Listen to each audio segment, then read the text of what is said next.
Okay, so question of today is, uh, who does your character admire most? This doesn't have to necessarily be amongst yourselves. If there's somebody we've met that you admired, or someone in your past we haven't heard about. Doesn't matter what. Uh, who does your character admire the most? That's a really good one.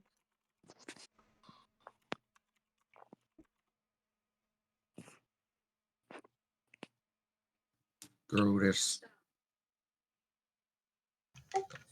Grotus. Grotus. Okay. Okay. That's your answer. Makes sense. I mean, that makes sense. Yeah, it does. I think for Braz, it's actually Maz. She just really admires the way Maz looks at the world and kind of her sometimes childlike nature, and just she seems to look at the world in a little bit better light than Braz does. Duh. Aw. Also, the whole rock god thing, like how can you not admire that? Yeah, right. How about you, Maz? Well, you see, when Maz was rolling in more criminal circles and being sneaky thief girl, she heard majestic and wondrous tales of an adventurer and hardened criminal named Booth Vet, and she thought he was so cool. I heard that guy did get up to some pretty wild shit. Lands far away. All right, Grotus.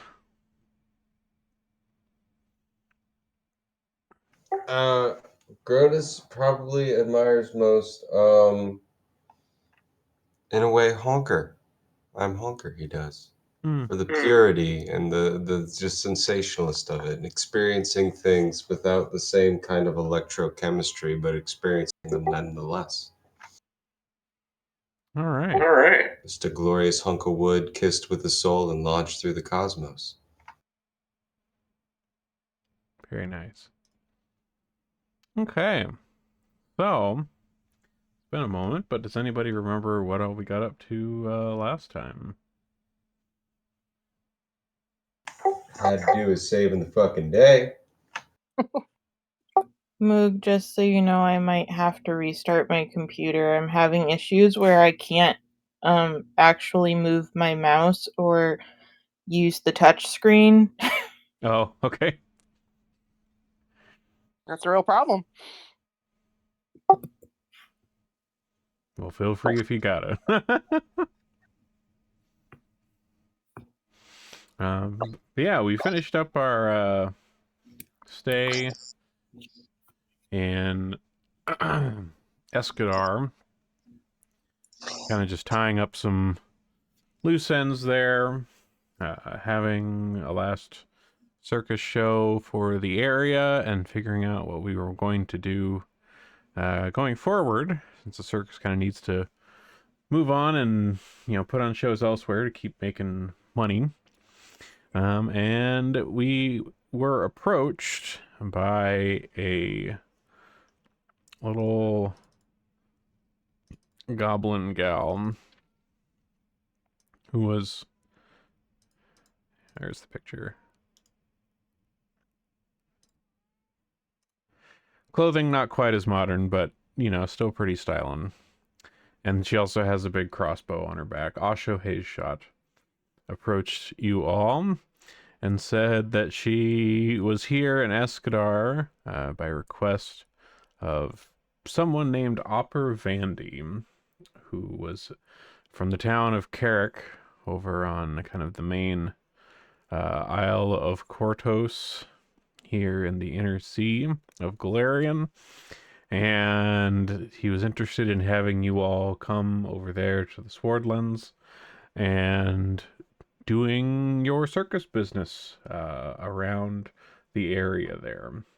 And so you decided to take her up on this offer, and got passage for everybody in Escadar, and we're currently arriving in Carrick. That's where we are.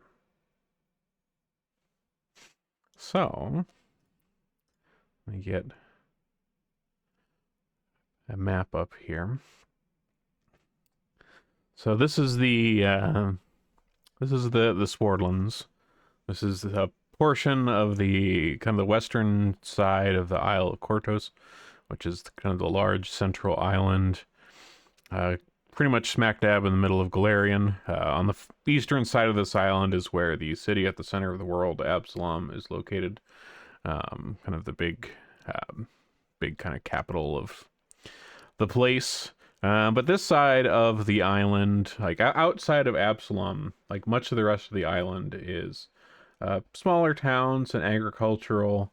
But Long has been, especially with like the Aeon Towers and Aeroden and the blessing they gave, this land has been known to be like a pretty fertile place and kind of the breadbasket of Absalom and a lot of other areas. Like all of the lands around here on the Isle of Kortos produce more than enough food to keep Absalom running with all the many people that live there, and and then some to export elsewhere.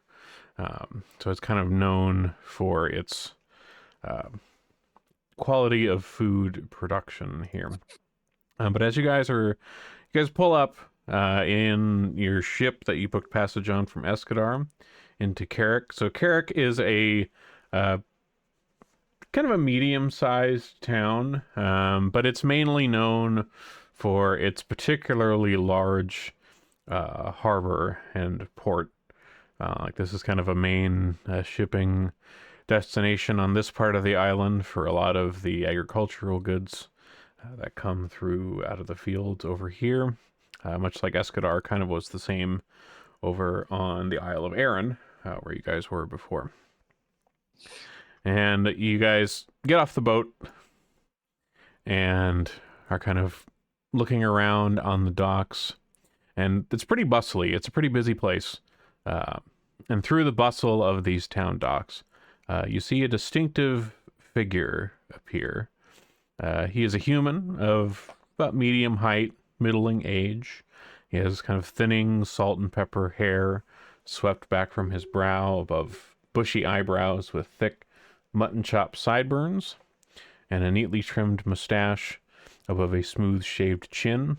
He has kind of somber, formal garb on of, he looks kind of like some kind of undertaker maybe, or some kind of solicitor or legal representative. You're not sure. He's got kind of, pretty kind of formal looks about him. And there's a small flower pinned to his lapel that is a kind of a dark shade of purple. And you see him kind of standing amongst the crowd here, like searching out for someone, looking around, and he stops when he sees kind of you bunch and the rest of the people of your troop and some of the goods that you brought with you, and he immediately smiles and raises his ornate walking cane in salutation and kind of makes his way over to your direction. And as he comes up to you, he kind of holds out his hand in your direction. He says, hello! Oh, I'm so glad you're here at last. My name is Opper Vandy, the master of Carrick Grange, and the mortician to the good people of Carrick and its surroundings. And he enthusiastically kind of goes down the line, attempting to shake all of your hands. Do all of you shake his hand?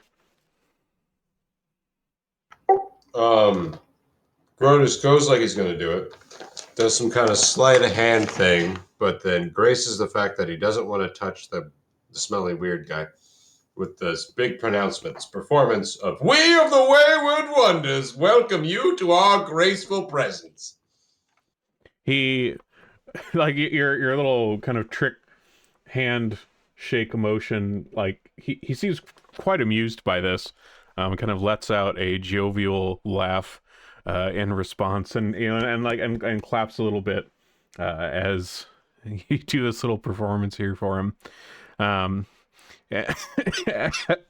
the other three of you, are you guys like he's like very enthusiastic about trying to shake all of your hands? Like, are you guys here for this? What are you guys doing? The other three of you. I'm learning from Grotus to delegate more. So I have my entourage all shake his hand. He very happily goes down the line of your entire little puppet entourage, shaking all of their hands. I feel like for Bras, like, she really doesn't want to, but it probably kind of just happens before she has a chance to stop it, and it's really awkward. Fair. How about you, Maz? Maz will probably shake his hand with enthusiasm and be like, "Oh my god, you work with dead bodies? That's so cool." And you see him kind of smile and nod, and he kind of wipes his brow a little bit because it's kind of he's not really used to people being like excited about his work like that. But he's considerate about it. But after he goes and shakes your hand, Welcome to Maz, who gets excited about weird things. True. We love about you. So after he's shaken all your hands, he kind of steps back and he again kind of wipes his brow with his handkerchief, and he kind of lets out a relieved sigh. And he's like, "Ah, so glad if I have the right people. I mistakenly I mistook you guys for somebody else earlier. I was a little confused, but I'm glad I have the right one. I have had word of your coming, and word has come from Escadar, and of course from my assistant Osho. And as I am the head of the local agricultural association, I thought that having a traveling circus in the area would be a wonderful boon for both the economy and for the morale of the people of the Swordlands. Sometimes, like, the times are a little down lately, and that a chance for a little good, wholesome fun, I think, for the people of the Swordlands might be just the thing to put the spring back in the people's step. So I took it upon myself to try to get this arranged and get you all here. I've heard such good things about what you've done in Escadar, both with your shows, and it sounds like you got involved in helping with some local business as well. But we are more than happy to have you here, and if you need my assistance, I will get things arranged for you for your stay in Carrick and the surrounding areas. And like, I'll find you accommodations. I'll find you a place to stay if you let me do that for you, if that's okay. Absolutely. Hey, whenever we come to a new place, we love to do the sightseeing. You wouldn't happen to have any like old ruins with great tall vantage points built into them? Ah, you must be speaking of the Aeon Towers. Yes, we do have a few of them around the area. Some of them they've fallen into a bit of disrepair in recent years. There were many people who used to go and give offerings at them and such in the past, but there's been these kind of vague rumors and about them that I've heard recently, and so people haven't been going to them as frequently out of fear of those. But I haven't gone and seen myself. But they're a little further inland. There's 3 of them in the area. You brought up some of my favorite news sources. Vague rumors. Give me one. Give me a...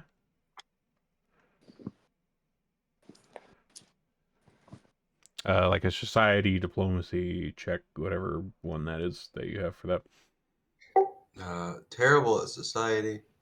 Diplomacy's pretty good. No, not you. Okay. If it is at all relevant, I do have the ability of, what is it? Not clever. Discreet inquiry. Oh, what's that do? You are subtle in your efforts to learn the things you need to know. When gathering information, you can hide the true subject of your inquiry among other topics of little interest to you without increasing the difficulty check or taking more time to gather information. Okay. All right. So, like at this point with Opera, he's, kind of helping you out, and you guys are kind of helping get things off the deck, and you've had off the ship, and you've been having some conversation with him. But you're kind of asking him about stuff around the area, and especially about like these Aeon towers and these vague rumors that he's heard. And he mentions, well, one rumor that I had heard was that Matt and Cleve, one of the towns here in the Swordlands, I have heard word that there is a curse on Matt and Cleve. The land surrounding there is blighted somehow, and even the spring at the Wellspring Tower has gone dry. It's like some land vampire is drinking up the vitality of the soil. Not that I believe in such things, mind you, but I can understand the concern of the people with this being such a traditionally fertile and productive land for our farmers. But I haven't had the chance to go out there myself. I've been too busy with my own work these days to go see.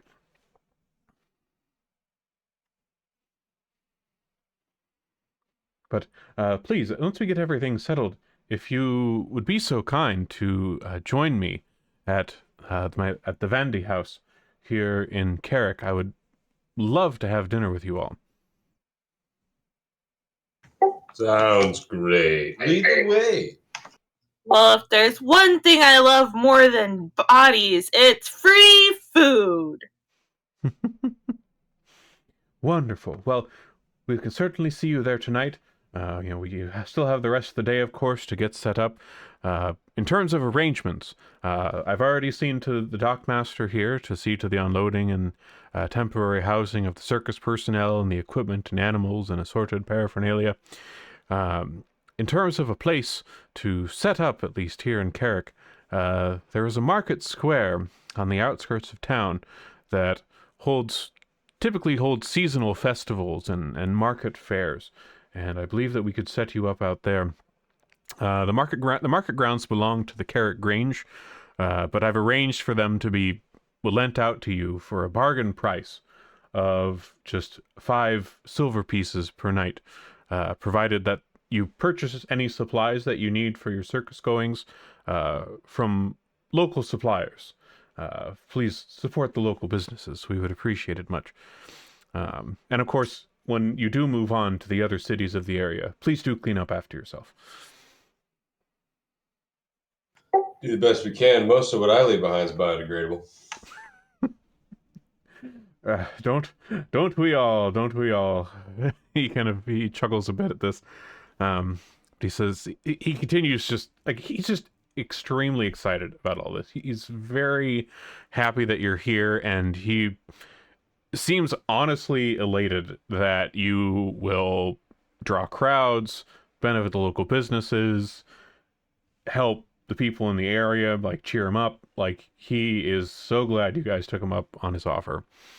And with that, he takes his leave, again inviting you to his house come nightfall for dinner, and mentions that he wishes to celebrate your arrival here and help you plan your travels around the Swordlands region.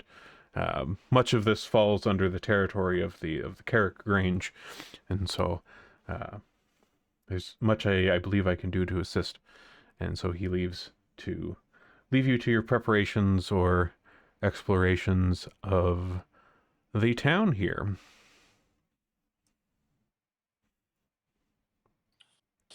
He's kind of a weird dude. I like him. Well, he is a mortician, so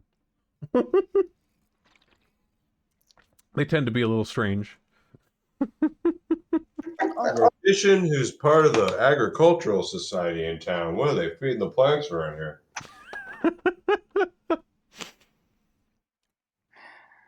All right. So here in the town, I unfortunately do not have a map of the town itself. This is all just imaginary town.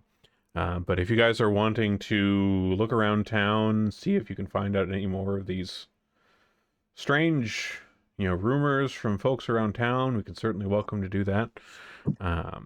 Or if you wish to do any impromptu little performances for, boosting your future show whenever we get to the one for here in Carrick, you're certainly welcome to do that. What would you guys like to do? I actually would like to find some place where I could get a better weapon than my club. Okay. Same. Okay. Rhodas would like to, after the shopping, discreetly inquire into more about the Aeon Towers for gathering information. Let's see.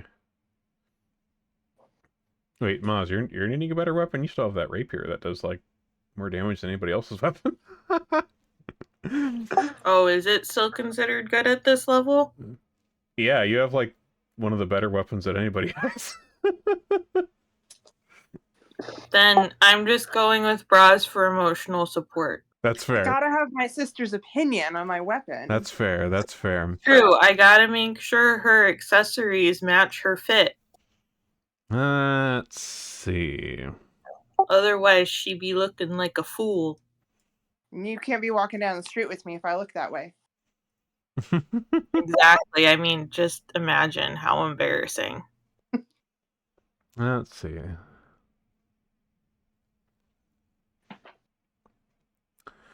All right. Is there a particular, like, are you wanting to stick to, like, something like club-wise, or is there something you have in mind? I was kind of thinking of a warhammer. Ooh, Warhammer. Okay. I thought that kind of fit Braz's personality. Let me see.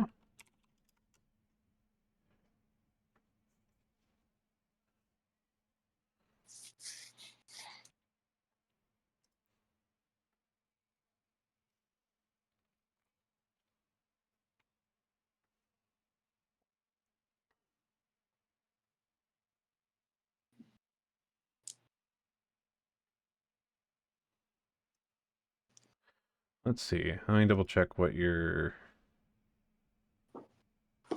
proficiencies are here. Didn't even look at that. Let's see, simple weapons. Okay.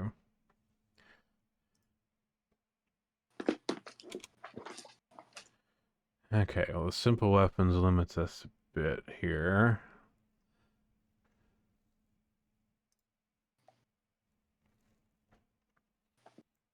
Let's see, that's ranged. Simple.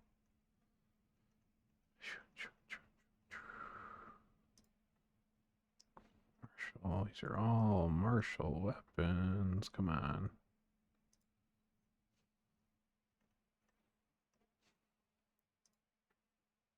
Ah, here we are. Simple melee.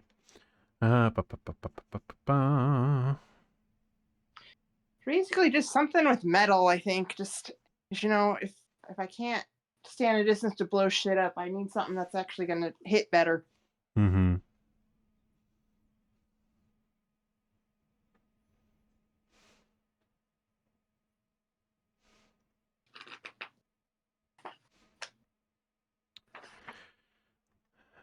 Let's see. Well, let's see. Looking through the stuff we have here, like you go around and kind of look through, the various shops and things in the market square and like the weapons and such that they have.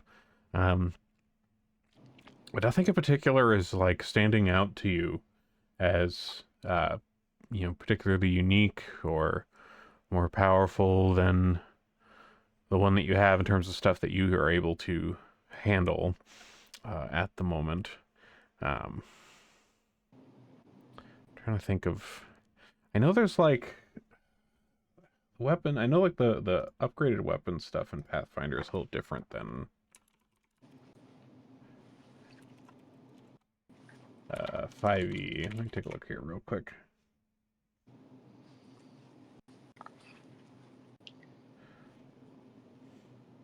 Let's go to a rune crafter and get runes.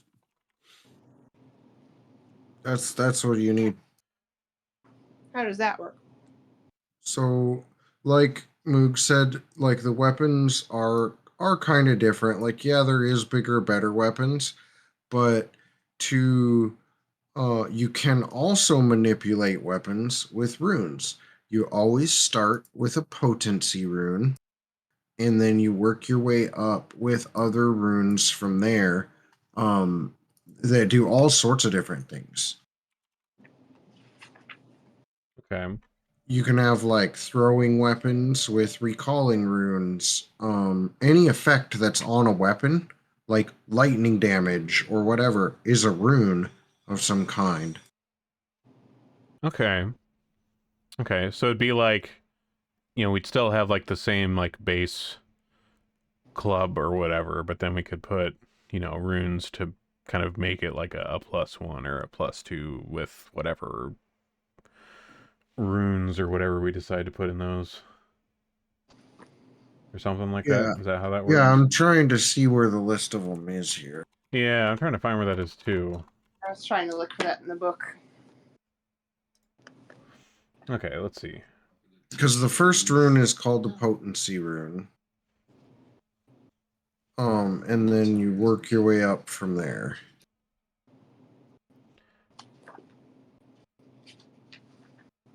Okay. Oh, I found them. Where are they at? Well, in the book, they're on page 580 under crafting and treasure. Okay. Near where they are in... Actually, here, let me search in items here and Under fundamental runes. rune. Runes. Okay, it doesn't find those there. I'll have to look up how those work in Fantasy Grounds.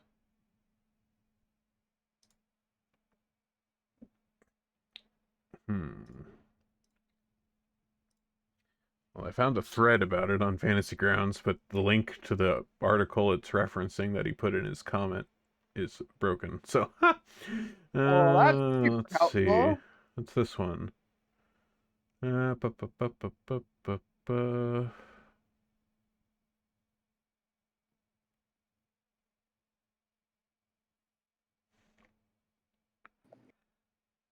Ooh, what's this?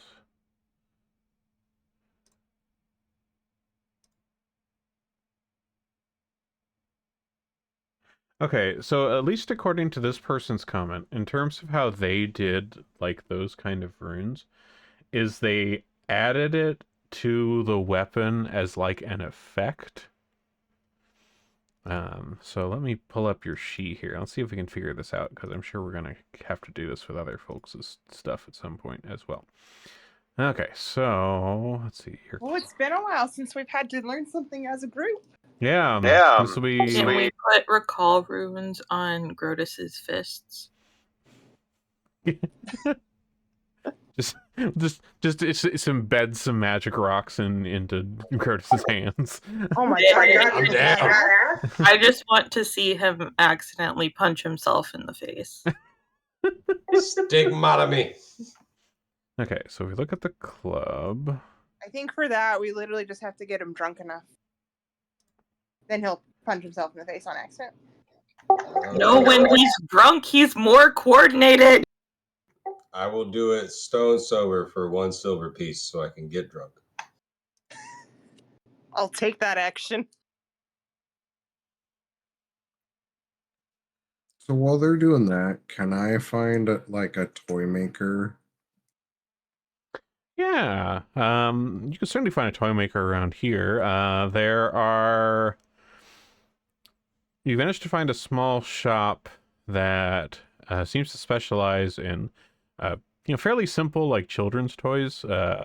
Given this is a somewhat agricultural area, it seems to be a lot of toys for the kind of things that kids that are out on the farm would be playing with. Kind of, well crafted, but like wooden, carved things, little statues, little boats and animals of various kinds and things like that.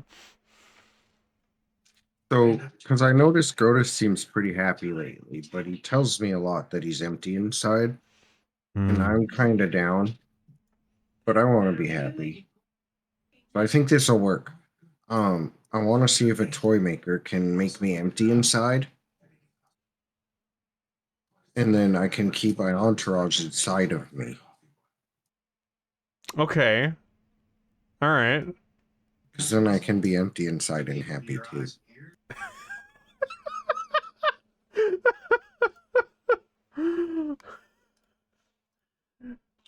Just trying to I see figure it Honker is out. getting real weird with it. But like when we're discussing it, like I do want them to be comfortable in there, but I tell them, the toy maker, that he needs to use like fur or something, because Grotus always says no sheepskin when you're inside. It feels better without it. These are all things Curtis has said and done. Oh, wow. Okay. So you approach this toy maker as yourself, your little wooden self, and inquire to him as to if you can have him hollow out your torso.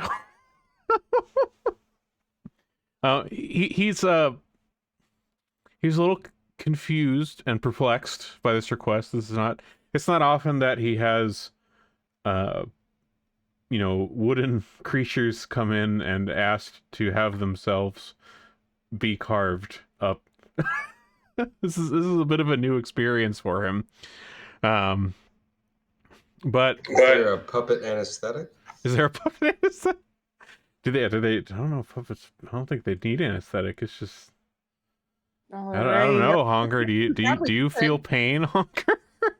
I think like I know when I'm hurt, and like I try really hard. So it's more like masking, right? So when I get hurt, I'm like, ow, that hurts. Like a second after I get hurt, like Yeah. probably feel a little pain, but like I'm made of wood. There's probably not a lot of nerve endings running through here. And Fair. I've been burning, self-harming lately, so probably solve that problem. Fair. Let's see. So given the kind of new nature of this for the toy maker, he says he's willing to give it a go for a gold piece. Like he's a little nervous about this because he's not sure, like, given that you're alive, that kind of skeeves him out a little bit with that being the case, but he's willing to give it a shot with your assurances that you're just wood. It's fine. But yeah, he'll do it for a gold piece.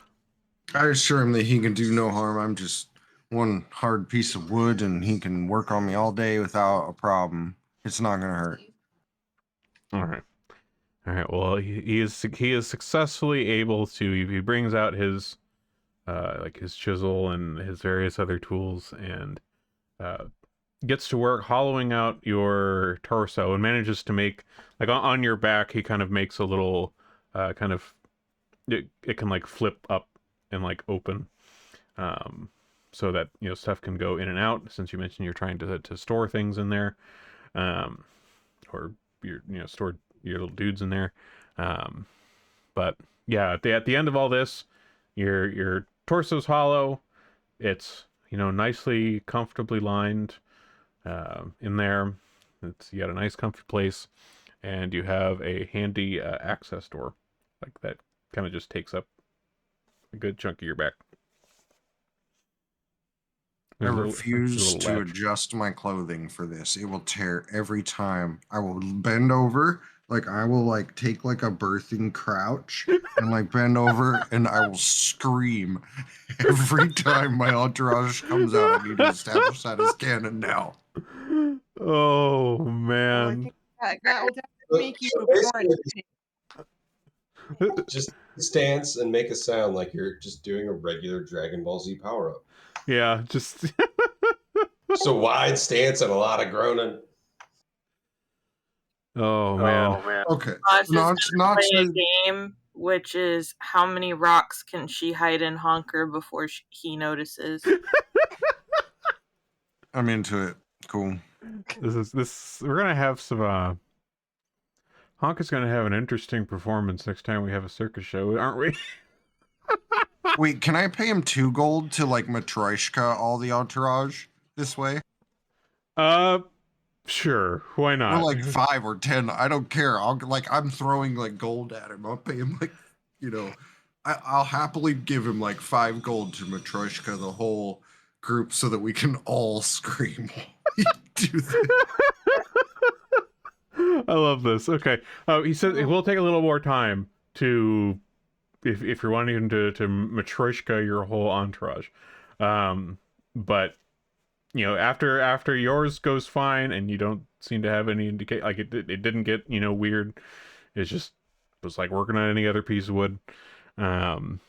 He said, yeah, like he'll do this for you, but it may give him a few days, with your entourage to get that sorted out.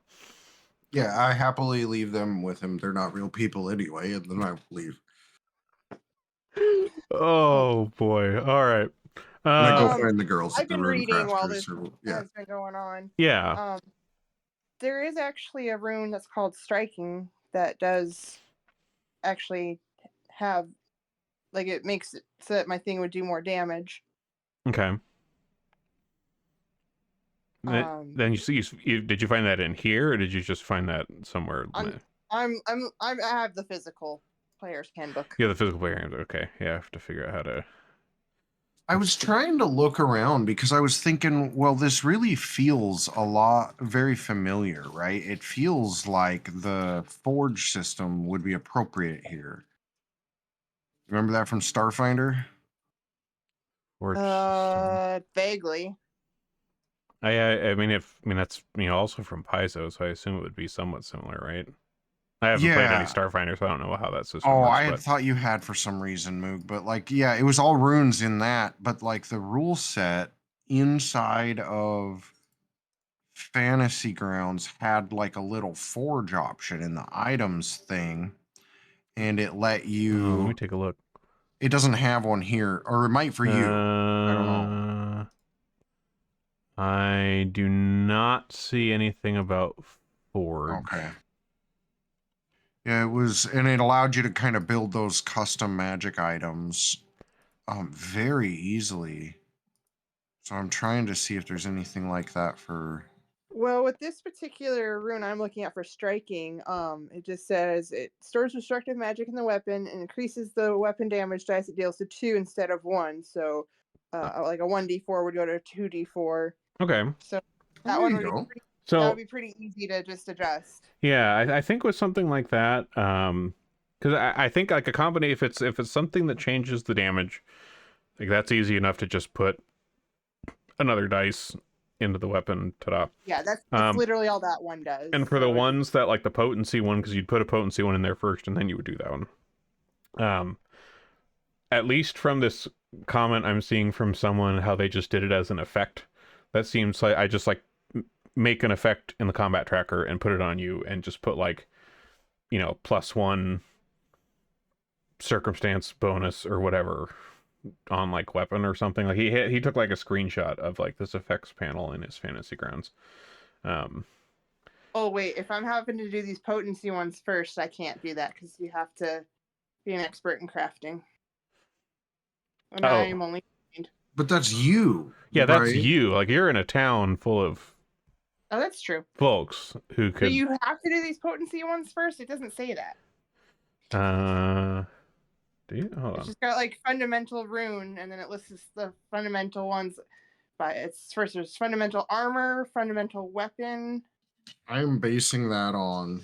I've never seen a piece of magic gear in any module or crafted in the rulebook that is magic with like runes that doesn't have a potency rune.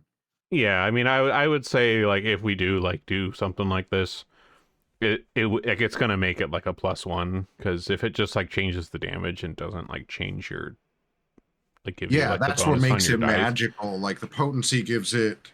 Yeah, it gives it a bonus to like the attack roll part. Okay, that makes more sense. Sorry, I'm just trying to read this. Yeah, no, we're all trying to figure this out.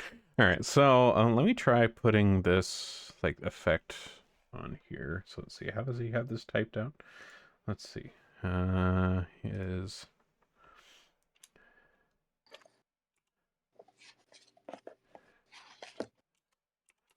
funding +1. So imagine this works out to where like I'm Honker comes strolling in and Maz and Braz are like poring over the rune books, trying to figure out what to do to this club. And I'm Honker's just like, look what I can do. And he kind of half squats, half bends down onto all fours and just screams as all of these as his back like opens up. He's like, I can put things in here.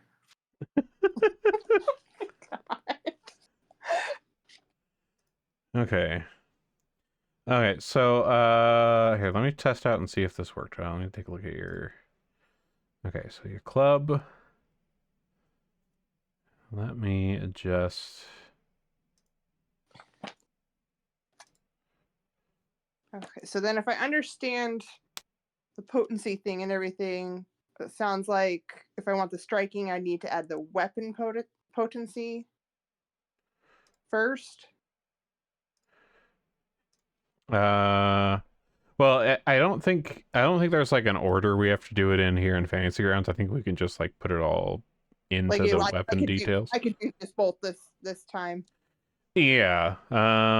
So let me. Okay, so I see, looking at your club here, so I put in another d6, and then if I do, so plus.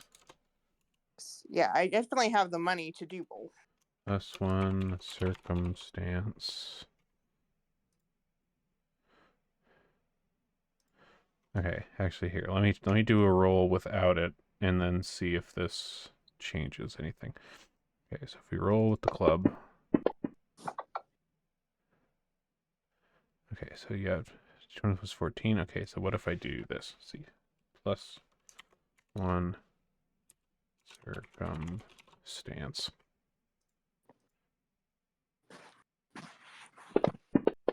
This is changed to. No, okay, that doesn't change that too. Okay, what if I did that here, though? Skill plus 1 stance. Okay, let's try that. No, that's still just that.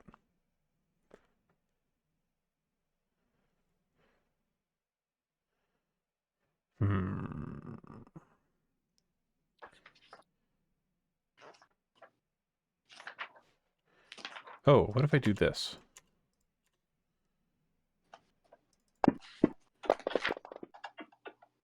Okay, that's a much easier way to do it. Okay, so what I've done for this is since it with the potency rune, it just adds like a +1 to your attack rolls. Yeah, the +1 item bonus. Yeah, so what I've done here is I went to the actions tab in your sheet and then clicked on a little magnifying glass next to your weapon to open up its little window here.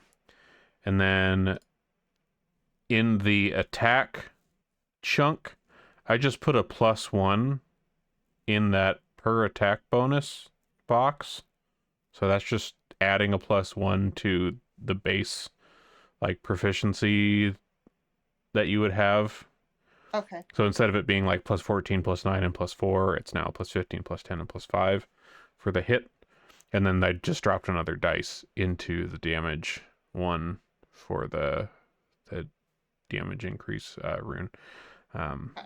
So it looks like, because like the screenshot that he has in this forum post is like a couple years old and looks like it's from quite a few versions back of Fantasy Grounds. It looks a little different than this one, but at least with how this is set up now, this seems like this is probably the easiest way to do it I can think of without getting too complicated. So, it looks like one of those rooms was 35 gold, one was 65, so I already took that out of my inventory. Cool. All right. Sweet. All right. So in the meantime, while Honker was, getting his torso lobotomized, and and we're getting upgrades on things, Grotus has been asking around, trying to find stuff. So give me a couple of those. What was it? Diplomacy rolls that you did before, and let's see if you find anything else out.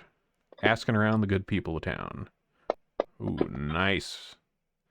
Nice. All right. Good. Beautiful. Okay, that should be good. All right, so.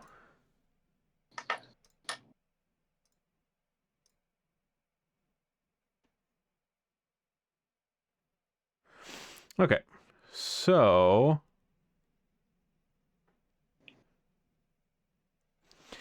Here's what you find out. So you're asking around town, talking to the random folks in the market and around, telling them that you're new in town, you're with the circus, trying to find out more about the area. So I had it worked out where Grotus does stupid call and response songs with his tambourine and flutes, where he makes obvious rhymes and sees what the people fill in. Okay, yeah, we did this routine before. Yeah. Well, I was going for a grave and shower, and I wound up at the A&M Tower. Got lost around town, lost my crown, and had to go back to. And then what people say, everybody knows people love to go to town, and they buy the. And that's where the A&M Tower. Smart. All right. So you managed to find out a few things. So you find out one. You hear from a gentleman that the life root stone is waking up. I heard its statues are starting to walk again, just like in the old wars. People don't go there to leave offerings anymore. Let's see. You also hear that from an older lady at a market stall that the Stump Festival is starting up in Turpin Row soon, and that's the best party on this side of the island. I wouldn't miss it for all the sun orchids in Thuvia. And then you hear from what looks to be a farmer bringing in some crops to the market in a wagon. He says that things haven't been as good around the Swordlands these last few seasons. Weather's not as gentle, harvests aren't as good. Something's up for sure, but all the priests do is frown and look concerned when you ask them. Yeah, it's because you got a broken Aeon Tower. It's a problem right there. You need some Echo heroes to go fix it for Aridin and shit. Don't worry, we're on it. And then you do also find, with that one roll that you did that was a 30, you find, you kind of overhear, I guess now you wouldn't overhear this, but you're asking about, Opera Vandy, because you guys came here with him, and rumors already kind of spread fast about this new circus in town from Escadar, and they're working for Opera Vandy and whatever. And somebody mentions that Opera Vandy was already pretty rich, but he's probably going to get richer with the way that sword folk have been dying lately. It's kind of unnatural. People passing their sleep for no good reason, and it's not just old and sickly folks too. There's young folks. The Undertaker business is really booming. Why would he? It seems to be more than just regular deaths. Deaths that would benefit this guy. I mean, business is booming because there's a lot of deaths. The person that you asked this guy about this, and he says he doesn't. he doesn't consider like Opera Vandy as, you know, like murdering people or something to you know, profit off of their mortician's fees or whatever. But he just is kind of making note that he's going to be doing pretty well despite everybody dying mysteriously, just because that's his job. Like, he's in that line of work of caring for the dead, and there's a lot of people dying right now for some reason. Grotus is going to press him a little bit on that. Who's somebody that dropped when it wasn't their time?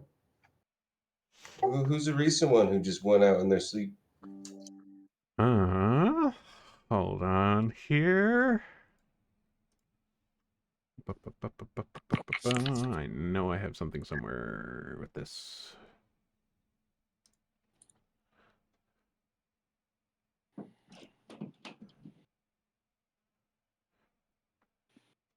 Okay, not that one.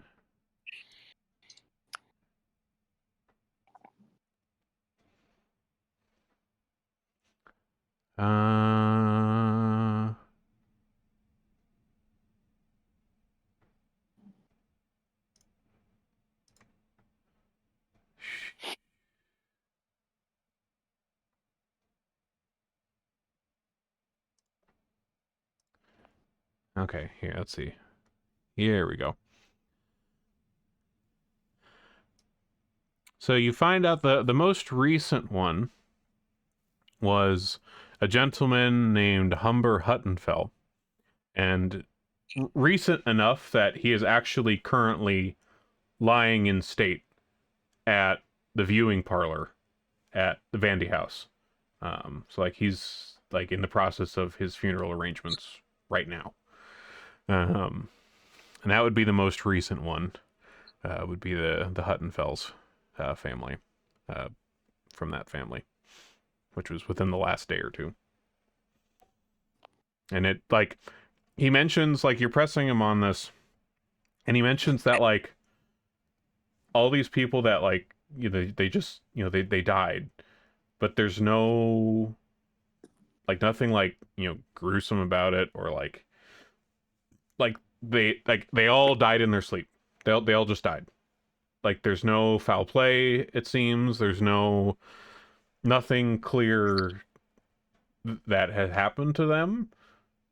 There's just a weirdly higher amount of people just dying for no reason.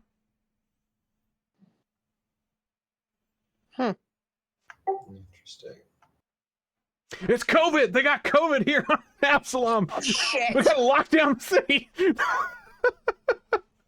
No. But yeah, just more dead people than usual. And like it says, it's not like a huge amount. Like he isn't able to give you like an exact number or so, but he says that there were like in the past year or so, he reckons there were like 20 or 30 people who had just like unexplainedly died in their sleep. And they were all like various ages and occupations and stages of health and everything else. Like, they were just, you know, he's like, you know, like 20 or 30. He doesn't remember exact number, but yeah, they all just died in their sleep. Interesting.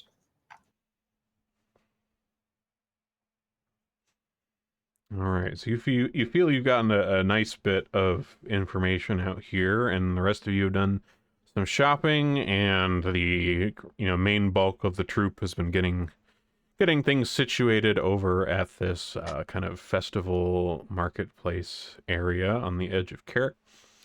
But we're getting towards the evening, and, you know, about that time for supper, you're feeling a little rumbling in your stomachs.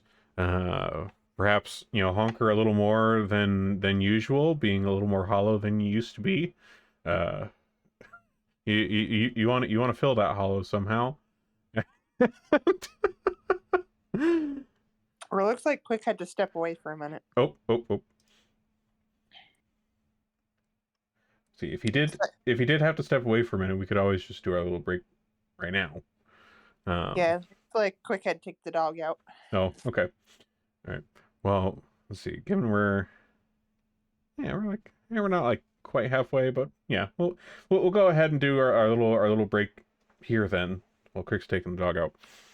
So do what you got to do, get a little sip of water or whatever, and we'll come back at 7:10 or a little before there, and head on over for dinner.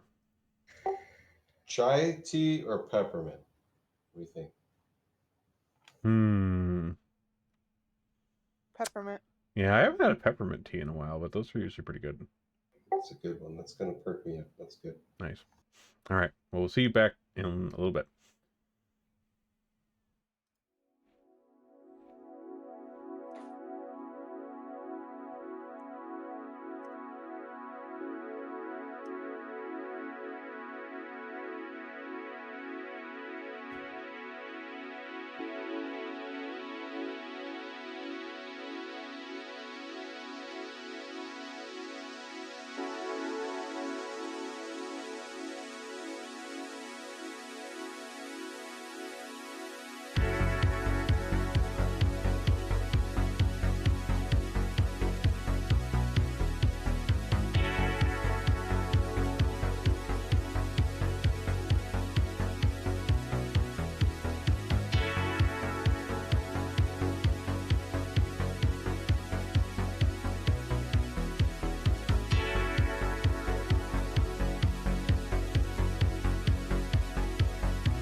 I'm here. I'm just getting my food out of the air fryer. All good. All right. Let me get this map up here for him. So, you guys make your way to the Vandy house for your dinner appointment. And, as you make your way up the street and then up the kind of path off the street to the house, you see that this is a home that is of obvious wealth, but, subdued. It's not opulent wealth, but it's clearly a well-to-do place. Constructed of red brick with white granite accents. There's wooden shingles covering the roof between the 3 tall brick chimneys, and at the roof's peak is a weather vane in the shape of a cockatrice. You guys are walking up this path of crushed gravel leading to the front stairs, and you can see the path also kind of extends around towards the back of the house. And there are wide stairs on the front porch between very stately inset windows. The base of the stairs are flanked by a pair of decorative stone urns with some small plants, and there is a small stone fountain set into the wall next to the front doors. And you can see there was a sign on the path, right off the street, that mentioned that this was, the Vandy House funerary services. And you can see that, from the look of the house, it seems to be both his residence, and then also possibly some of this house is also the funeral parlor services where he does his mortician's stuff. But yeah, you guys are currently out on the lawn.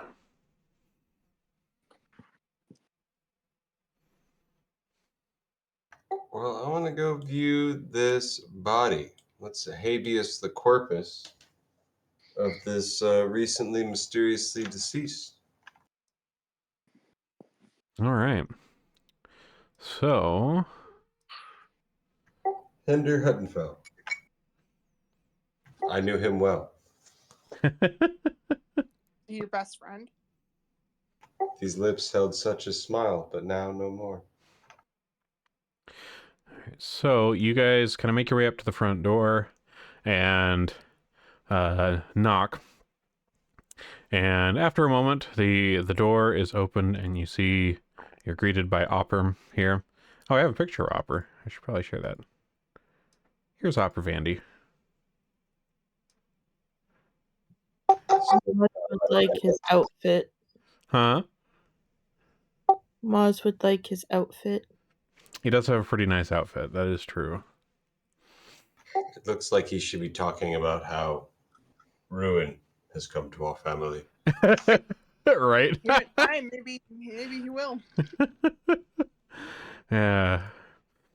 Okay, so he leads you. He welcomes you graciously to his house and leads you in through. It's a large double door with elaborate glasswork that he leads you in to the front. And you also notice on the the stone fountain that's on the wall as you're walking into the house, there's engraved symbols on it. Roll a religion check. Wait, is there a religion check? I can never remember which one. Yeah, there is. Okay, yeah, roll a religion check. Here's me in the dice tray, failing my religion. Oof. Well, we suck. Dang, y'all carnies need Jesus. God damn, I learned too much. Oh, thank God. Except for Maz. Maz is very religious about her rock. Maz is religious enough. So you recognize some of the symbols carved into this. Of course, the main one you recognize is the symbol of Eridan that you guys have seen in a number of places along your adventure. And Maz, you recognize the 2 other symbols are of the gods Abadar and Pharasma, which are 2 other kind of the various pantheon of deities around here. but it looks like it's, you know, some sort of, it just has like normal water in it, but it looks like, you know, probably people who are coming to, you know, pay respects to the dead or whatever, they might use it to like do like religious ablutions, that sort of thing, in the water. You head inside. I'll go ahead and get you guys. Here's the front door. He leads you inside to this wide entrance, and inside the front hallway here, there is he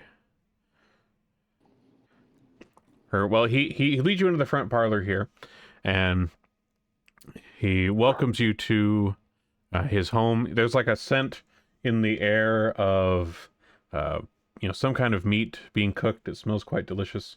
You can just kind of smell it wafting throughout the entire house. But oh, here, let me unlock the tokens. That should not be locked. All right, move around. Do what you got to do. Run wild. So he leads you into his house, and he welcomes you here and says, "Welcome to the Vandy house. This is where I live, mainly on the upper floors, and then down here on the main floor is where I run my mortician's business out of." Oh my goodness, I didn't realize that's not the front door. This is the front door.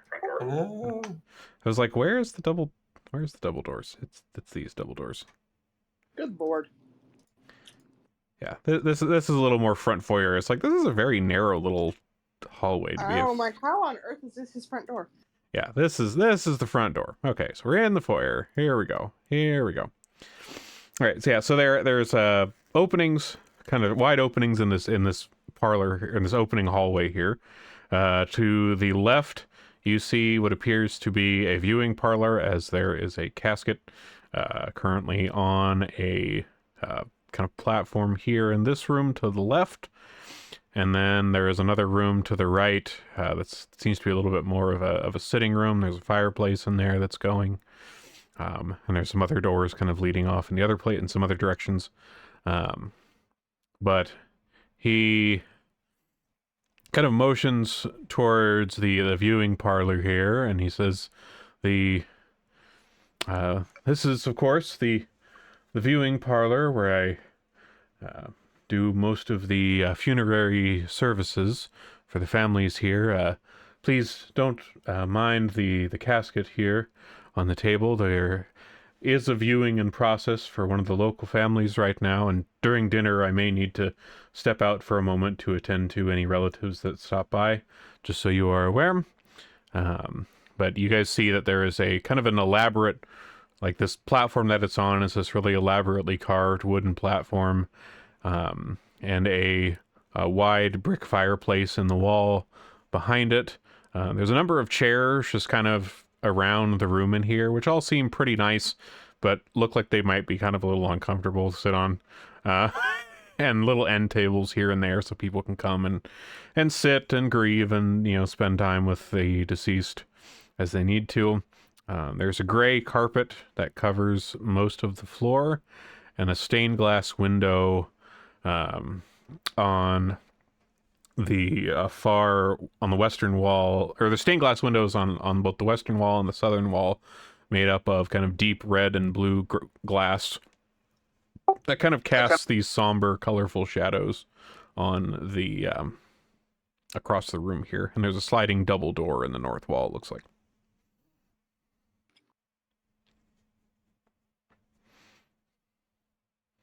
Okay. It's a lot of spatial information. Where's the body? The body is on that table, like right in the middle of the room. Viewing table I'm in front of. Perfect. Yeah, you're standing right in front of it. Like the casket is currently closed. But you know, like he mentioned, there is a body in there right now. Like there, you can see that there's some like nice bouquets. Yeah, here we go. Are there any other people around in the room right now, or is it just us? In here, not right now. You know, Opera mentions Open the casket, take it a peek. I want to get a sniff. So you kind of walk up and just open the lid of this casket, and you see let's see, where is the description of this guy?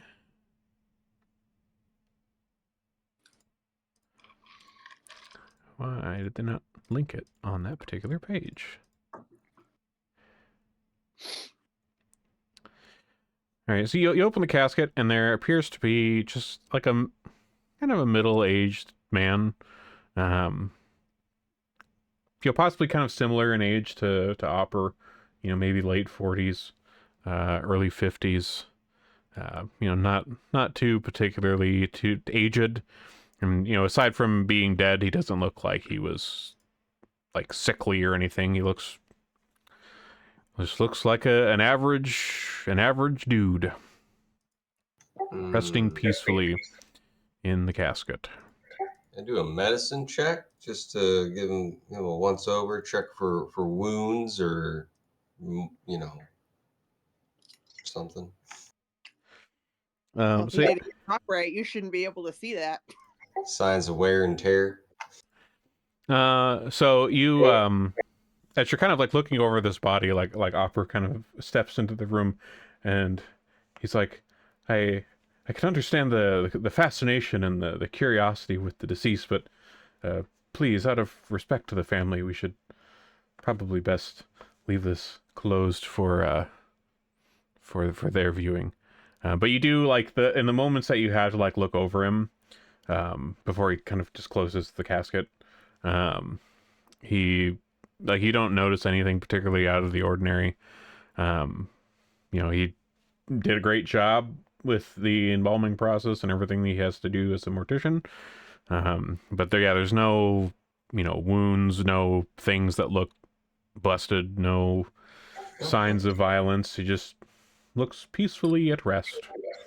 Good job there, formaldehyde jockey. You really did the trick. Opper smiles kind of wanly and kind of adjusts his jacket and says, well, it's been the family business for quite a while. And, well, the years of... after the years and the many people that have passed across my parlor here, well, I would hope that I'd learn to do it in a prudent manner for the sake of the families. Well, all the people who do finger paintings with the ashes of the dead to try to make them look alive for 5 seconds more so people cry a little bit less, you probably did a pretty good job. But you know that we're all just farts in the wind waiting for Grotus's dustpan. The other Grotus, the Grotus with the U, not me. Why is it always farts? He again kind of smiles and lets out a little chuckle and kind of nods appreciatively of your kind of macabre humor. He seems to enjoy this, enjoy your kind of joviality around this. It is like people have died, of course, but being a mortician, like he sees this all the time, and this is just. He can handle the gallows humor. Yep, he can handle the gallows. Yeah, he can definitely handle the gallows humor. Like he's seen all this, and he's seen much worse. A little bit out of character. I did research into the lore of Grotus and the Pathfinder deity.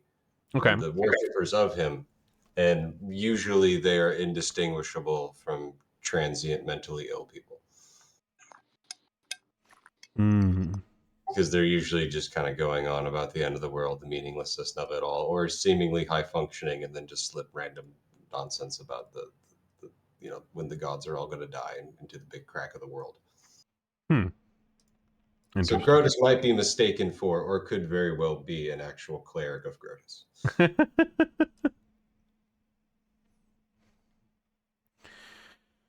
All right. So as you guys continue to kind of amble about here in like these front rooms of his home, Opper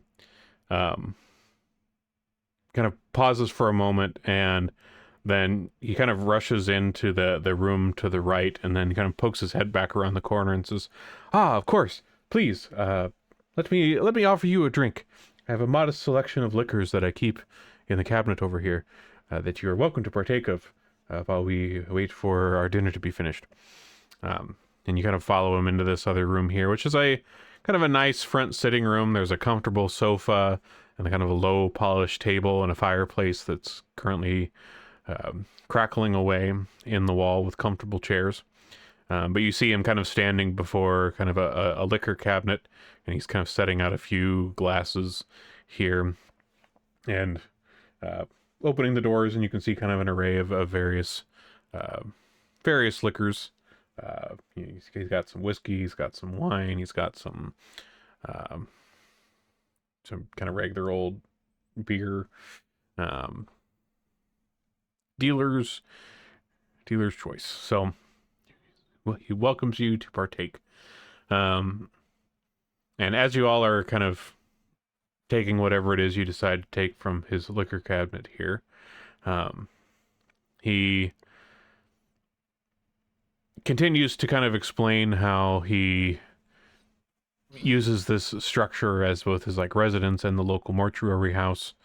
And he also mentions that he has an old married couple, the Martin and Serena Keeley, who he has on retainer. They work for him, but they live nearby, and they help cook and clean his home, and also help with preparing meals, since he can tend to be very busy dealing with his mortician's work, with the preparing of the bodies, and also other community things that he does for the town of Carrick. By the time he kind of finishes explaining these to you and kind of talking about his life here, you see a halfling gentleman come in, kind of an elderly halfling gentleman come in from the hallway here, who you assume to be Martin, as he had mentioned, and he announces that dinner is served. And he kind of claps his hands a little bit at this and smiles at you all. And he heads back into the viewing parlor and then to the north, presumably toward the double doors that you had seen in there.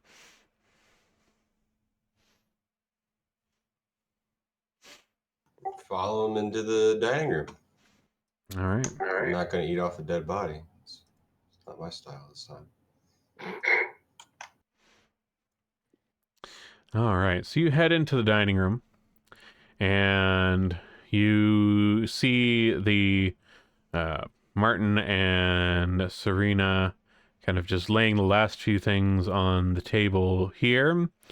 Laid out on this this kind of fine long dining room table here is what appears to be a meal of roasted goose in some kind of a sauce.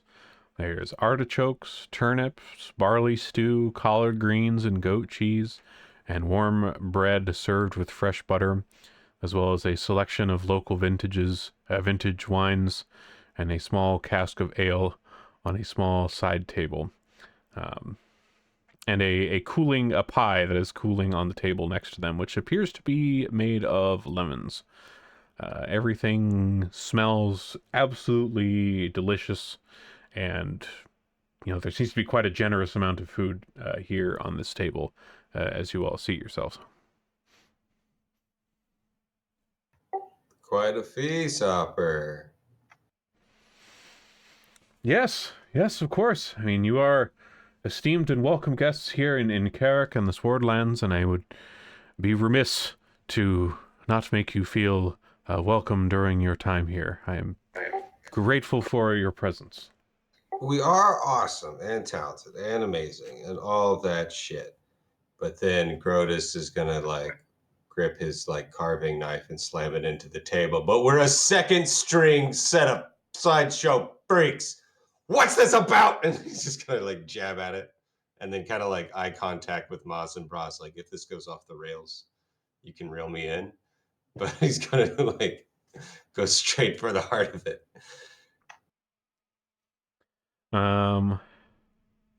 I'm guessing it's a performance check to make him think that like he's really like cornered him. So are you trying to like bring up like the deaths?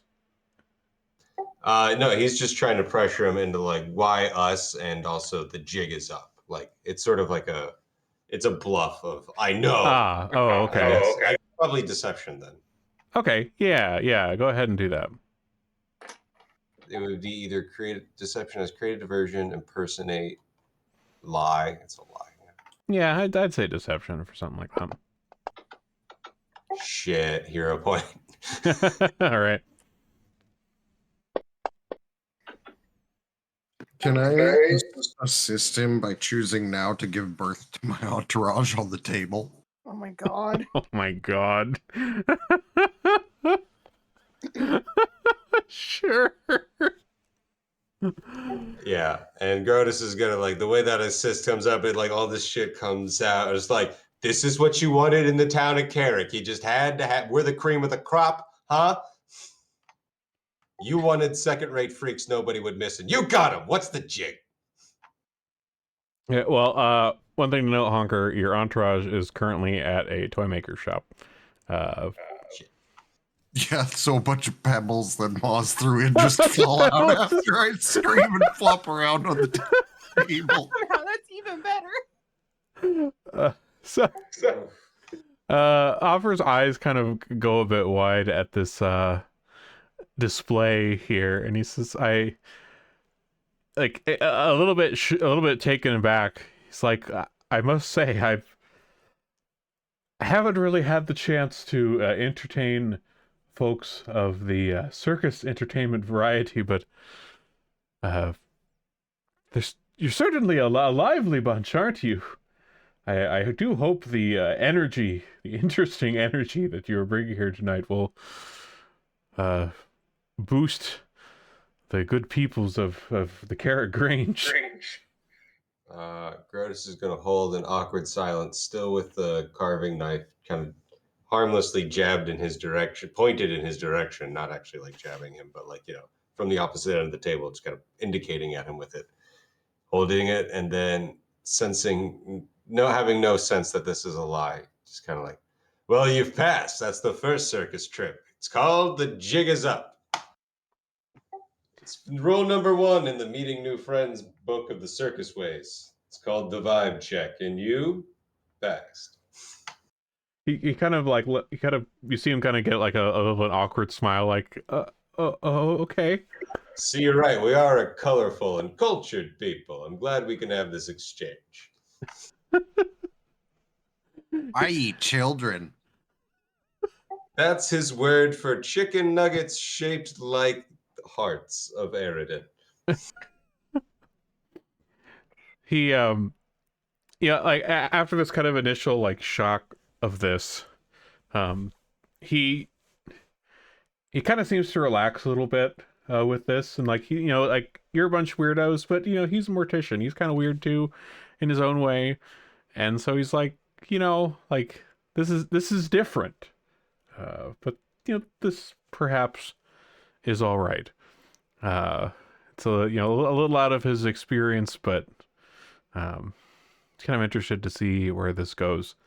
And after your little kind of vibe check display, we kind of invite you all to please dig into the meal, and begins kind of carving up the goose, which is in the sauce it's in is a raspberry sauce, by the way, and begins kind of plating that out to you all.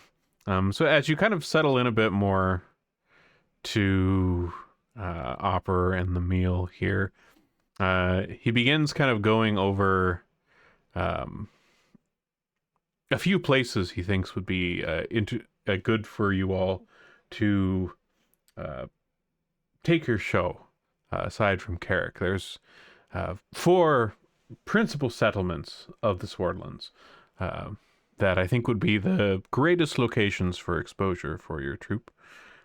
Carrick here, of course, but then, of course, the other cities of Matt and Cleve, Castanley, and Turpin Row.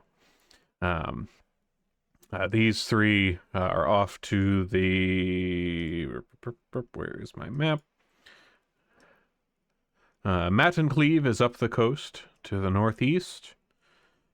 Castanley is a ways inland to the south. And Turpin Row is a distant ways away inland towards the edge of the Immenwood Forest. But he mentions these as potential good spots for the circus to tour around.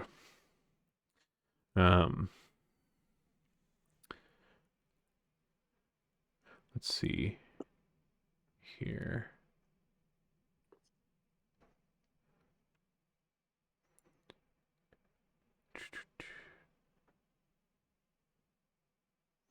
Oh, were any of you wanting to like? I know. I think Gertis, you'd asked him before, or somebody about the Aeon towers in the area. Yeah. Okay. Were you going to bring that up here? Yeah. Here. It's a worthy sightseeing destination. Okay. Okay. Yeah. So he may bring up the Aeon towers again, and he says that there's 3 ruined towers of ancient design that are scattered throughout the Swordlands. There's the Wellspring Tower, the Lifefruit Stone, and the Old Forest Tower. Traditionally, swordfolk have gone to these 3 towers to leave offerings to Eridan for his bounty, but that's fallen out of favor in recent years due to kind of unsettling rumors circulating about them. In the process of kind of explaining these towers, you hear kind of a light bell ring in another room, and Vandy kind of looks up at this and stands up from his chair and says, "Oh, please, excuse me. The townspeople are coming to view the deceased, and I need to go attend to them." So he kind of excuses himself to go see to the new arrivals.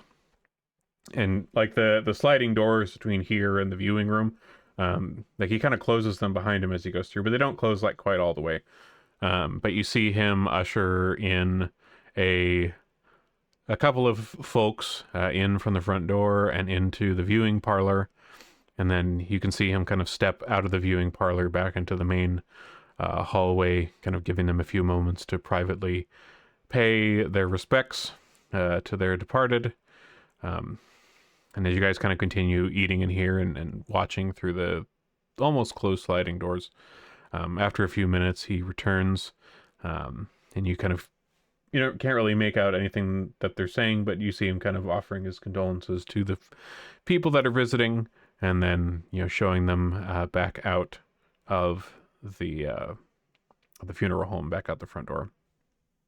But he returns, and you can see like through the slightly open door, and he's out there and he's helping the townspeople out. He has like this kind of formal, somber presence about him doing his work out there. But as he comes back into the dining hall and then, once again closes the sliding door behind him, he, a smile once again kind of crosses his face as he steps in with all of you and kind of resumes his good cheer around you all.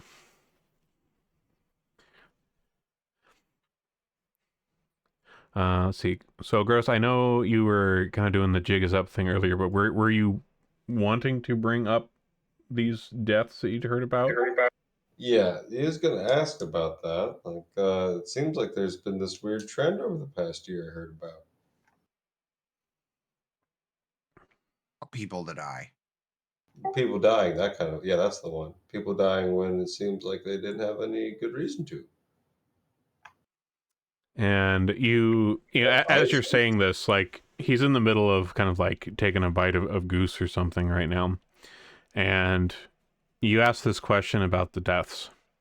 And you can kind of feel the mood in the room, like, dampen a little bit. And he swallows the bite of food that he was in the middle of. And you kind of see on his face lines of worry and exhaustion kind of across his brow. And he says, "You all have been such fine company, and I am so thrilled that you have brought your Circus of Wonders to the good people of the Carrot Grange. But I suppose I must level with you. As you have no doubt heard, times have been hard of late for the sword folk. The Grange has come together to try and ease everyone's suffering as much as they possibly can. But the weather has been poor. Crops aren't growing like they used to. There's lean times ahead, I fear. But that's not all. There's things happening at a much more personal level for me, yet it also seems to be afflicting my friends and neighbors. You should probably know the truth of it." And he kind of takes a real deep breath here, and he kind of puts his hands down the table and he says, "I think that I'm being haunted. And I think that whatever is haunting me is murdering folk of the Grange to torment me. And it has brought me to the brink of despair, and I admit that I find the thought of your wonderful circus a welcome distraction. Truth be told, though, I doubt it will help in the long run. Even with your circus here, I fear the hauntings, the deaths will continue, but I find in your company that you are much, much more than simple circus performers or business managers. You have the stuff of something special, I believe. So I can't help but allow myself to feel a little bit of hope that you might be willing to help me." You think that we have it in us to bust this ghost for you? I hope. I've heard rumor of some of the things you got up to in Escadar, helping out the town. I heard there was some kind of underhanded dealings that threatened the well-being, and had taken a few lives, even that you had managed to get to the bottom of. I know what was happening up there was perhaps a little more corporeal than seemingly paranormal with whatever has been happening to me. But Do you know who it is that's haunting you? so here's what I know. For the last 14 months or so, I've been experiencing what I believe to be vivid nightmares or actual hauntings. I'm not quite sure, but they seem very real to me. And since the deaths of the townspeople have occurred in conjunction with these terrifying night visions, I believe that they're more than just a simple dream. They always start the same way. I awake late at night, or at least I think that I am awake. I feel that I am awake. I sit up in my bed. Whether that is actually the case or not, I cannot tell you for sure, but it seems that I am alert. And I find that there is a young girl standing in the doorway of my bedroom with hollow eyes, and she wears a funeral shroud. And I do not recognize her as any person that I have ever tended that has gone through this parlor. And she always stands there for a moment and then leaves the bedroom, disappearing from sight. And on the first few occasions that this happened, I was too frightened to follow her. But after this happened a few times, I worked up the courage to follow her after she left my doorway. And each of these times, the girl descends the stairs to the viewing parlor here next to me, outside these doors, and then she stands beside the empty catafalque and points at it. And then I come awake, more awake, whether I was sleepwalking or in some sort of trance, I do not know, but I suddenly feel more awake, standing before the catafalque, and I am always standing directly before it in the viewing parlor, drenched in sweat, and the young girl is gone, and I'm never sure if what I saw was real or if I just sleepwalked there. And then the next day, there's always a death somewhere in Carrick or in the surrounding area. And by nightfall, I have a new corpse on the catafalque here in the viewing parlor. You keep using this word, catafalque. I'm sure I know what it means. A catafalque is the term for a, like the wooden frame that supports a coffin, like during a viewing. So like the platform that the coffin on, that's called a catafalque. So every time there's a new death, did they appear to have died in the same manner? Yes. In all of these cases, I've racked my brain trying to discern what this could possibly mean, but I haven't been able to find any kind of pattern among the deaths that have occurred with these visitations that I've had. The deceased, they're all ages, they're all walks of life, rich, poor, man, woman. Some are ill, some are old, some are young, some are healthy, but they all just unexpectedly pass away in their sleep. There's never been any evidence of foul play. In all of my examinations of the bodies while preparing them for the funerary services, there was nothing out of the ordinary. They just appear to have expired. No wounds, no, trace of any some sort of poisons or strange magics of some kind. They just simply pass away, and it's always after I have these dreadful nightmares. But it's begun to really weigh on me. Like I've, truth be told, I've never actually told anyone about these nightmares that I've had before, these visitations. But there's, beginning to be talk around the town. People saying that, there's all this, business coming my way to the mortuary, and I feel guilty about it, because I feel like somehow I am causing the deaths of my fellow swordfolk, and then I am profiting off of it because they come to me for my services that I do as a mortician. But like I am not doing this. I am not killing them. Like, I just have these visions, and then every time I have one, someone dies. And this started about a year ago? Yes, this started like, I can't quite say exactly, but it was, I believe, a little over a year ago that these first started. And since then I have had 20, there have been 21. There have been 21 of these unexplained deaths, and each one of them was preceded the night before by one of these visions. And I feel like I feel so guilty. Like I don't want to be killing my fellow swordfolk here. But if I'm seeing these visions, am I doing this? I don't know. I'm at a loss of what to do.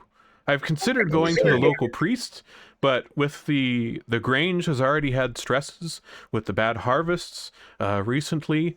Things have not been as fertile as they used to, and I fear if I go to the local priest, the word will get out about that, and there will be loss of confidence in the leadership of the Grange, and it will cause an economic collapse among the members, and we're already vulnerable as it is with the poor harvests that have been coming through. So if there's any time that you can spare to look into this matter at all, I would be extremely grateful. Sure. But anything change? New furniture, new worker, move on to an old burial ground of a different race? No, that's the strange thing of it. Like I have spent many hours trying to consider like what could have caused this, what started it, if there was some kind of catalyst that kicked this off. And there were nothing notable that had changed with me or the house or the Carrick Grange in general. It just, did you overcharge a witch? Maybe did you come across any confrontational visitors besides present company? Not that I could recall. Everyone that has come through my services, I charge them an equitable rate. Nobody that I have wronged that I am aware of. I have always sought to do good business for the sake of the families of the deceased. They deserve that right. They deserve to, have that peaceful transition of someone to life beyond. And I've always strived to assist the community with Carrick and the Carrick Grange in general. Like I don't want to do anyone any harm, but I feel like I am somehow indirectly, and it weighs on my soul greatly. I can see that. Yeah. I'm going to let you in on a little secret. I can put ghosts in headlocks. If it comes down to that, I will choke some answers out this little bitch. But I hope it doesn't have to come to that. I have a feeling the shrouded girl is just a piece of the puzzle. Let's have a closer look at this catafalque. If your visions are indicating so much towards it, there might be something there. Well, I mean, the catafalque is where the deceased come and lay in the viewing parlor after they've brought to me, and so it seems this child that appears to me, she seems to be coming to me and saying, like, there There's will be another. someone here, Yeah. and yeah. then they are by nightfall that next day.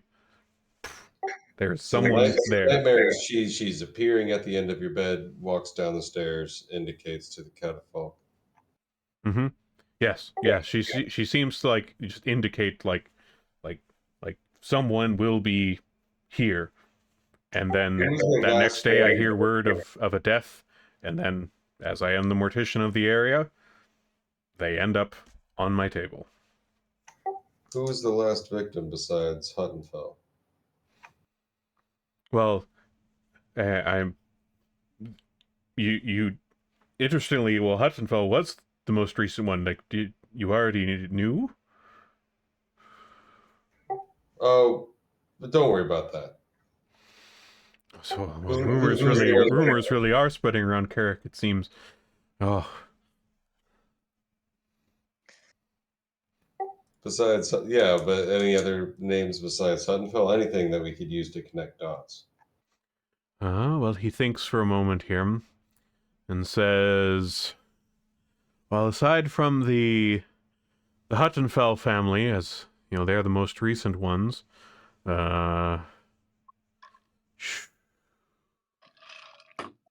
Let's see.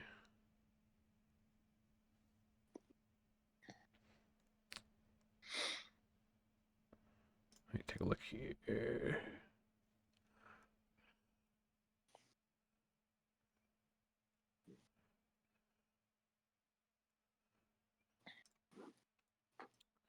Well, I'm just checking on through here. So he mentions that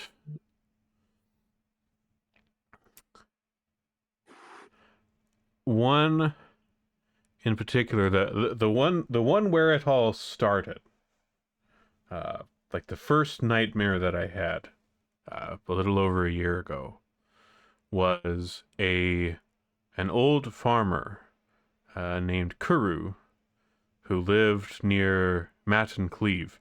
And at the time, he was known to have a heart condition. And so his death wasn't exactly surprising. And it was only after other folks began dying following these nightmares that I had that I began to grow alarmed about it. But that was where it started. The Kurus. I'm sorry, you said it was a man who visited Mattencleave or was from Mattencleave? He lives near Matin Cleave. His farm is located out there. I can, of course, give you the directions there to Old Kuru's place. But he was the first.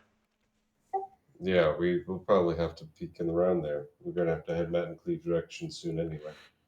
But I mean, if you wish, like as I mentioned, I've considered going to a priest about it, but I don't wish to do so myself for fear of, inciting worry amongst the community. But if you want to speak to the clergy, if you want to speak to the law in the area, if perhaps they have seen anything with, like, they have had to deal with all of these deaths as well, as they get reported, and they're of strange circumstances. They just pass away unexpectedly. These need to be reported to the local government. But I haven't spoken to anyone about these nightmares that I've had, and I fear bringing them up. But perhaps if you come around, asking about all these strange deaths you've heard, and what can the church do about this? What can the law do about this? Like, are we safe? Perhaps something like that. You may be able to find something without arousing suspicion that the community leadership is in dire straits. Yeah, we can figure some stuff out without causing too much alarm.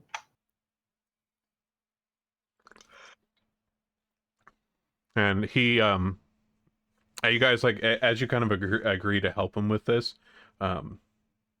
you can kind of see, like, the tears kind of welling up in his eyes, like, just like from the desperation of like getting this tale out. Like, he has been holding this in for like a year, and it has been eating at him a lot. And he is so grateful that you have agreed to, like, even if you don't end up being able to do anything in the end, like, he is just so grateful that someone listened and that you are possibly interested in helping, because he just doesn't want Carrick to die indirectly because of him somehow, because he feels like it's his fault somehow, because he sees these every time.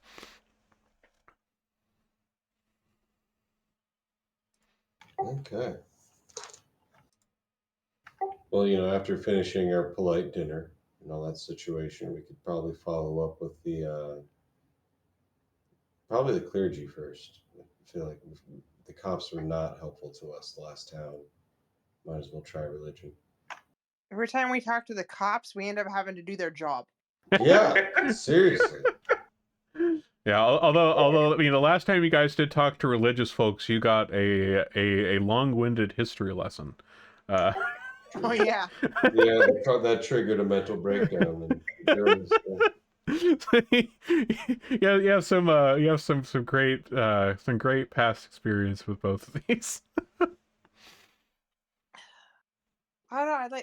I totally get why this guy thinks maybe he's cursed, but part of me is also entertaining the idea of what if he's not necessarily cursed, but he's been quote unquote chosen to show these deaths to, in the hopes that he can find the killer or something. Like, I don't know. I've Just trying to think outside the box here. got some kind of bizarro connection to Pharasma. I don't know. Indeed. Right, so aside from this emotional moment here with Opera, the rest of the evening is you're able to get his spirits back up a bit after letting all of this out.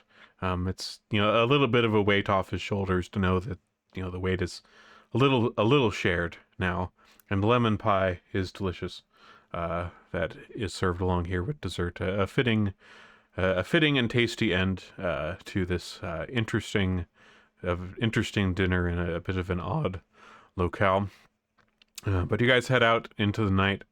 Once again, like Opera showing you out of his house, continues to be incredibly grateful to you all for being here, for the circus side of things, and also just for listening.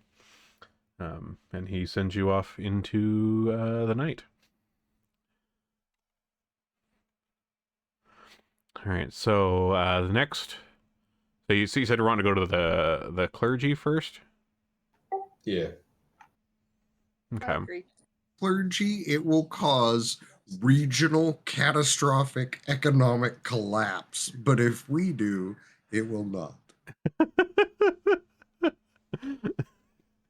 Right.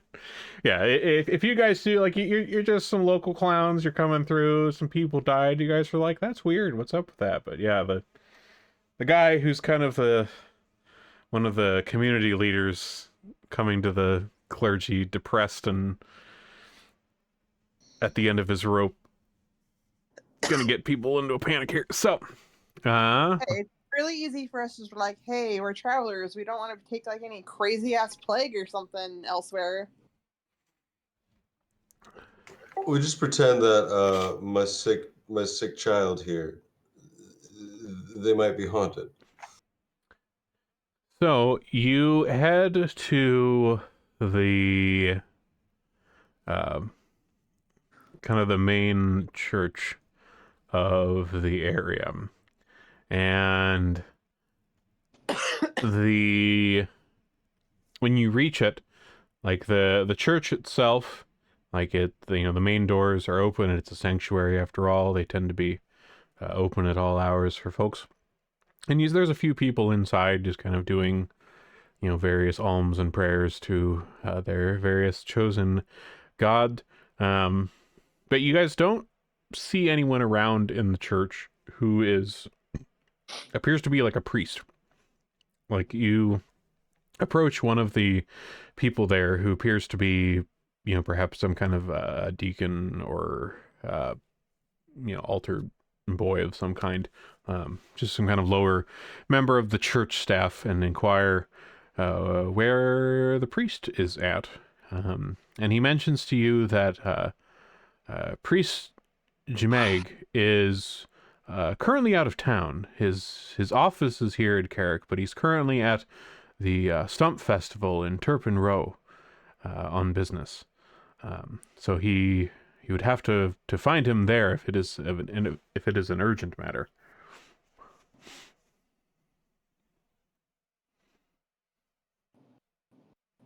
Oh, it's urgent. Okay. So in terms of where that would be, so Turpin Row is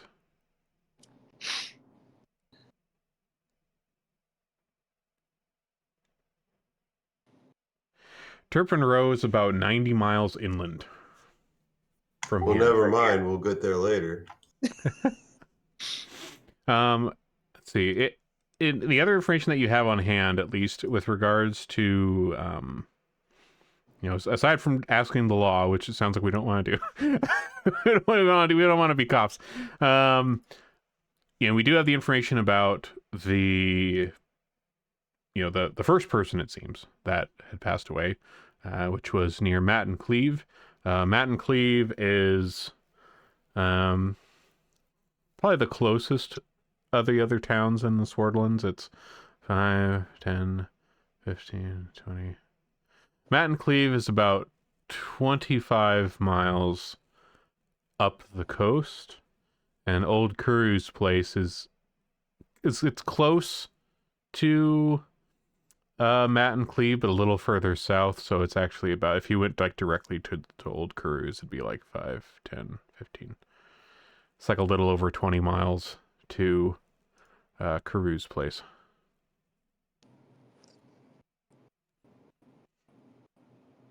Oof. How long, like, I guess in time-wise, how long would it take to get to Caru's place? Let's see.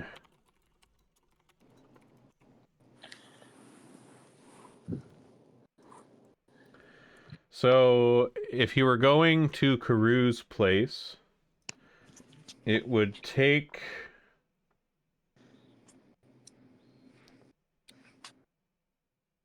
about the better part of a day, at least according to kind of general movement rules. Like a walk is about 3 miles per hour, and so with it being a little over 20, it'd take like it'd take like a day. It'd take like 6 or 7 hours to get up there. Mm.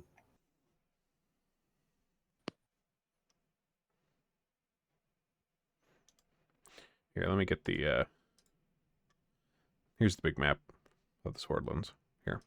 So yeah, so Carrick, we're right over there on the coast on the western side. Matt and Cleve and Old Caru's place, you can kind of see, is just up there. Each square is about 5. Or wait, sorry, no. not each square. I miscalculated. It's not that far. Okay, so all right, it's not 1 square per 5 miles. It's this distance down here. 5. Let's see. Let me measure this with my fingers here. Okay, Matt and Cleve is like 6 or 7 miles away. Sorry. Wow. Okay, Turpin Row is 5, 10, 15. Turpin Row's like, yeah, 15 to 20. A little longer given the roads, because it's not like this. I'm just measuring as the crow flies, but the roads will be not quite as straight. Okay, so yeah, not too bad. It's like, yeah, it's like 6 or 7 miles. It'll still take a couple hours, but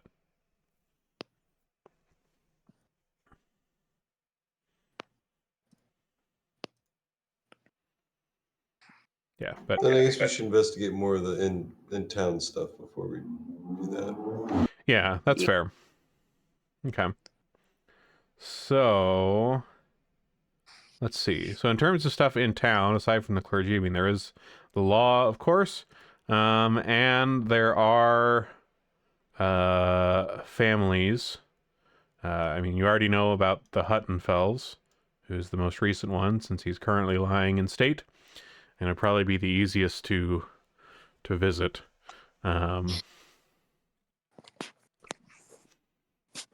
So yeah, at least in terms of this particular line of inquiry with relation to Opper, either the law or heading out of town or trying to hit up the Huttenfels.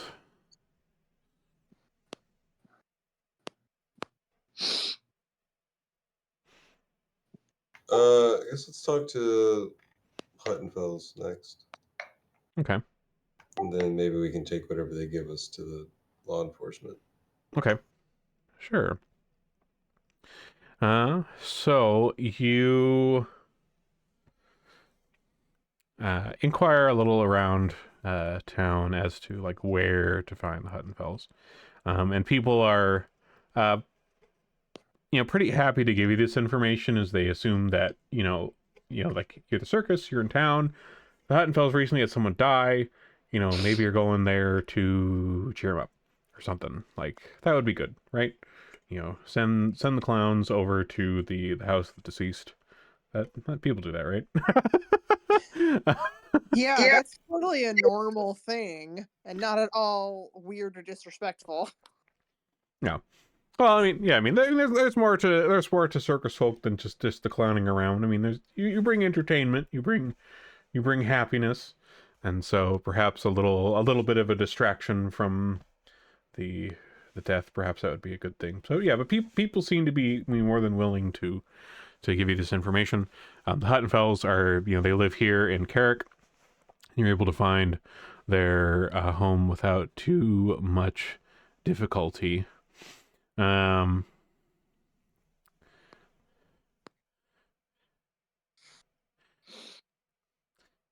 let's see. So you head to the Huttenfels and knock on the door, and you find you're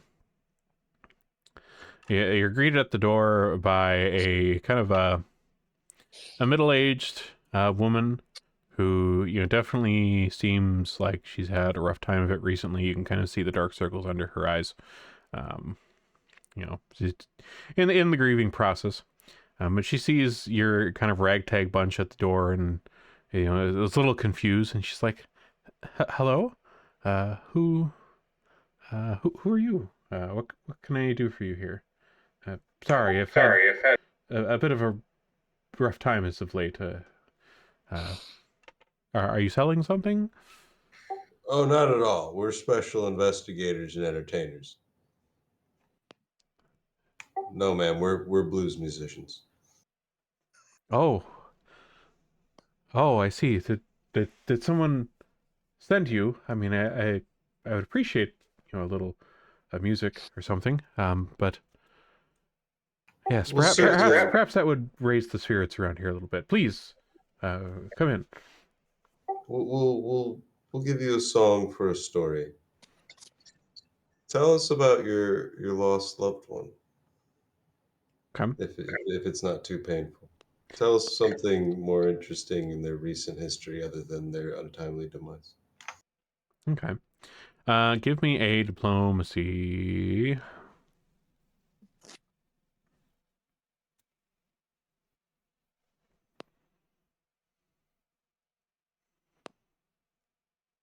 Here it comes.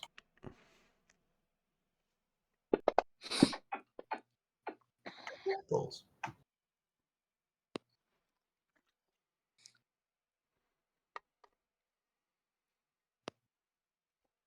Okay. So, she begins to kind of just tell you about her husband. And you can see, like, she gets a little weepy here and there while talking about him and about, he's, talking about how they met at like a local tavern here during a festival, many years ago.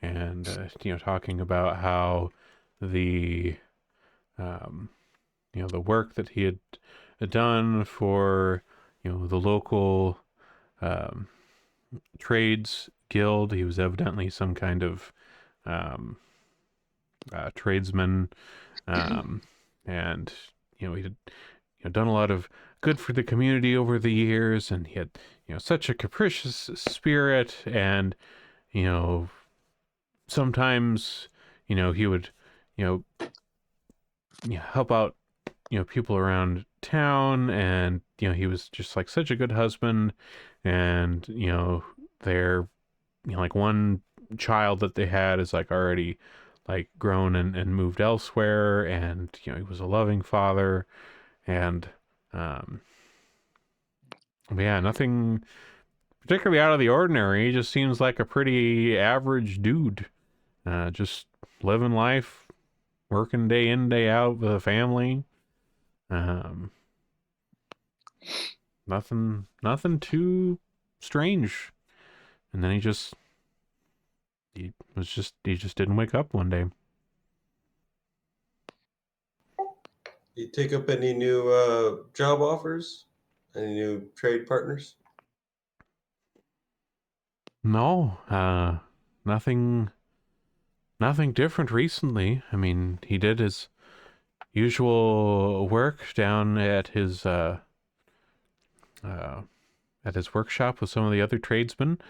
They typically were making tools and other goods for the dock workers and for the ships that come. Um, yes, no new business, no strange visitors. We just, one day we were here, we had dinner, we went to bed, and didn't wake up the next day. And that was just a few days ago. And, now that's, it seems you've seen, he's, lying in state at the Vandy house. But he didn't have any like conditions or anything that I knew of. The times that we went to visit her, everything was all well and good, and being as he was, working with his hands and working in the trades, he was always in quite good health. With all the activity with that, so I was quite surprised.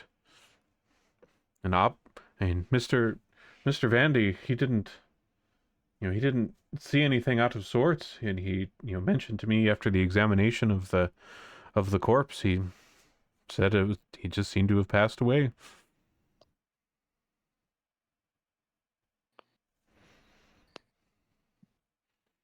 But it does seem strange, because like there have been others that have passed away like this in the Swordlands.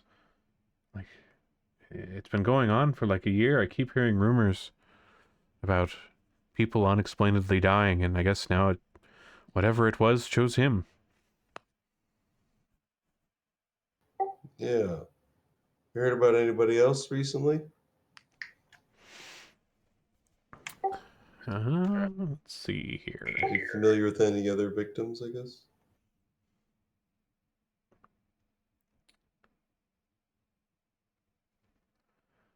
Uh,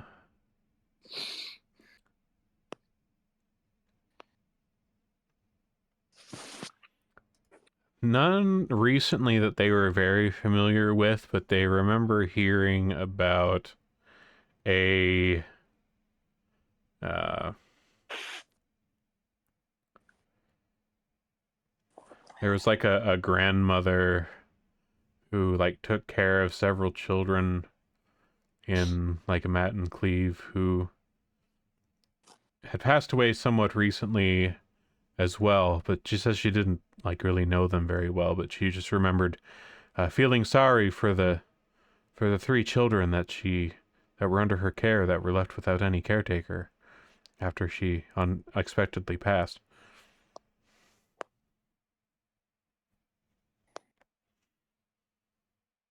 Indeed.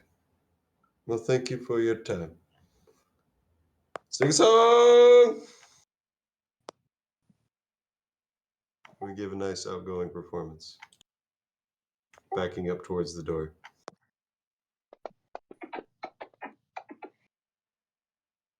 It's Hell yeah. it's great. Her spirits are lifted with this performance. Good job. We helped. We helped. We can add grief counselor to our resume. Nice. All right. Add that resume, you know.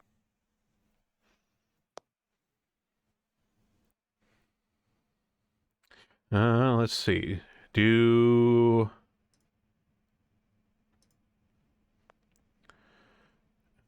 you check in like with do you decide to go check with like the city at all? I mean, there is like the law, but there is also like the city itself. Like if you wanted to check with like the city offices, that kind of all falls under that same purview. It doesn't necessarily mean like going to the cops, but you can like go check with like the town and see if they have anything. Yeah. Let's do that. See if we can like trick a clerical nerd into connecting the dots, noticing something. Yeah, Okay. 'cause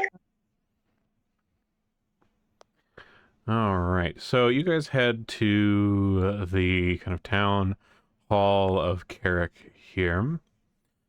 And you walk in and you see kind of a secretary of some kind at a front desk of the place. And he looks up as he sees you all come in and he says, "Ah, hello. New visitors in town. What can I assist you with?" Yeah, we were looking for some recent. We were looking into some recent deaths, trying to connect some information, hoping we could look through some of the records, find commonalities. I mean, we know one's there. It's been laid out before us. There's just a teasing edge of an answer to this puzzle. A thread dangles, waiting to be pulled to untangle the whole knot. And he kind of looks at you a little puzzled. And he's like, "I thought I heard there was like a ship of like circus folk that came to town. And you're looking into deaths?" Well, we can't play to an empty crowd, can we? He kind of like raises his eyebrows and is like, kind of gives this expression of, "I guess," to this response. Give me another diplomacy here.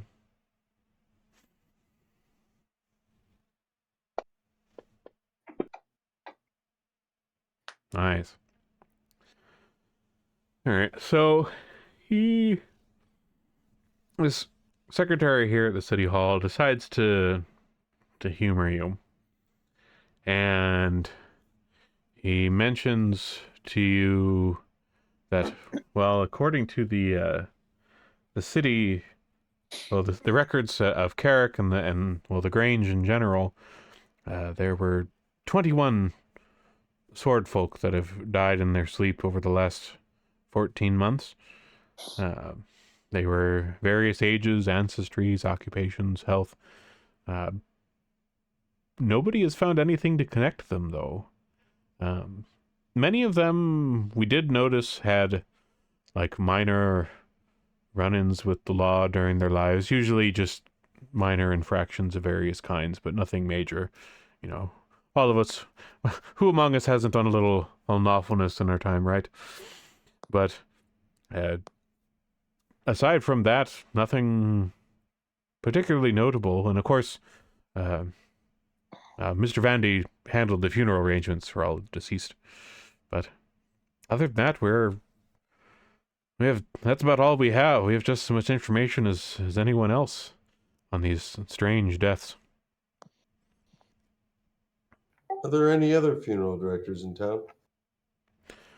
No. Mr. Vandy is the kind of main funerary person in all of Carrot Grange. He kind of handles it for the entire area. Okay.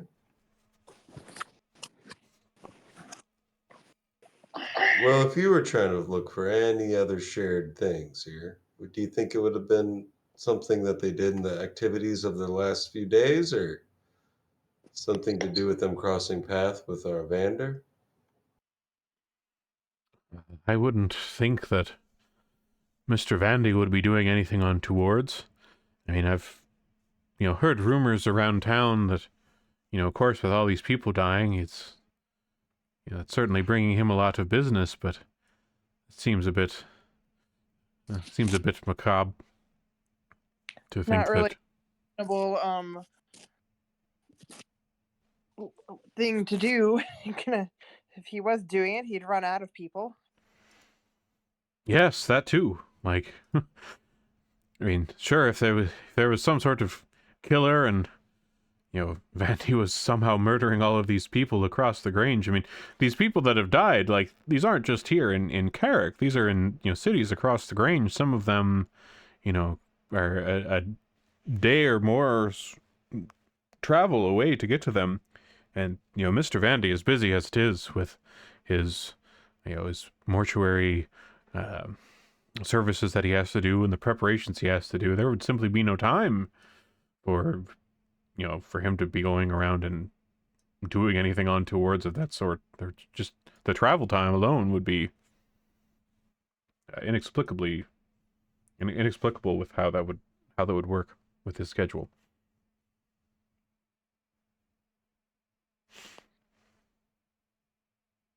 So he's too busy to be this good of a murderer, is what you're saying. I guess that would be one way to put it. With the affairs of the city that he is involved in, he's a well-known community leader, and of course, the things he does for his mortician's business. Like, I don't know when he would find the time in the day to do such a thing. And I've known him for many years, and he's not the sort. I mean, morticians can be an odd breed, but Mr. Vandy has always been a paragon of cheerfulness in the face of death. Indeed. Well, thank you for your time. Who do you know about any of the investigators or law enforcement who have looked into this, or is it so far just us to have asked questions? Well, I mean, all that I've told you is all that really the law is aware of as well. That's all we have on our records. Every time that one of these happens and somebody passes away, of course, we look into the matter. And in all of these cases, there's no indication of any foul play, no wounds, no roughhousing, no signs of struggle, or anything of the sort. They're simply in their bed, asleep. The longest sleep there is. And that's all there is to it. I mean, the land has been... I mean, things haven't been that great in the Swordlands recently with the crops and things, as it were, so maybe whatever is affecting the crops, maybe it's affecting the people, too.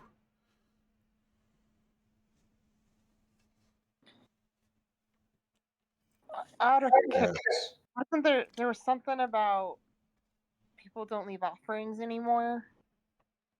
Opper had mentioned that the Aeon Towers, they don't really have people going to them and leaving offerings much anymore, mainly because of rumors that they're dangerous or that there's like strange things going on around them. And so people have just like not wanted to risk going near weird ancient shit. Is that just been like recently, like in the last year, or like an ongoing thing? Well, I mean, with regards to the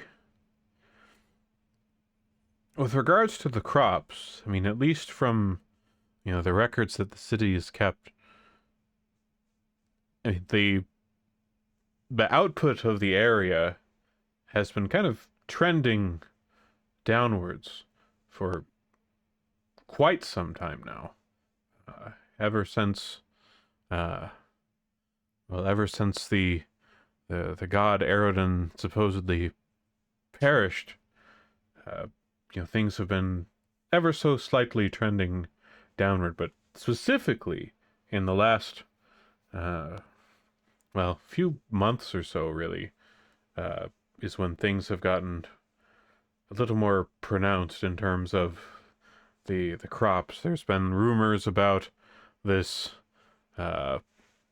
blight on the land near Matt and Cleve, that the wellspring in the tower has gone dry, and that the land's vitality has been seeping away somehow. That was a fairly recent development within the last few months. But everything has been seeming to kind of just ever so slowly be not quite as good as it used to be. And maybe over time it's had an effect on us. I do not know. But that longer trend has been going on for much longer than these unexplained deaths. I'm not sure if they are connected, but perhaps. I can't really say for sure. I don't really know much about those matters.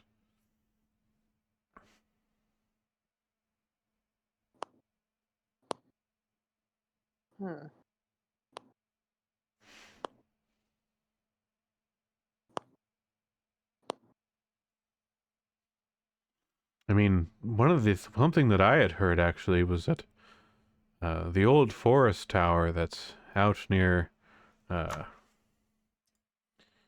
Turpin Row, I've heard that people have been seeing things in the woods near the old forest tower. And I don't mean like fae folk or anything like that. Something worse.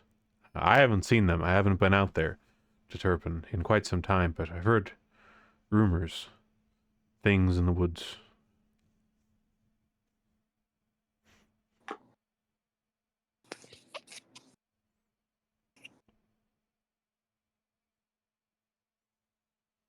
Perhaps we should explore where it all started eventually. But don't we also have a show to promote?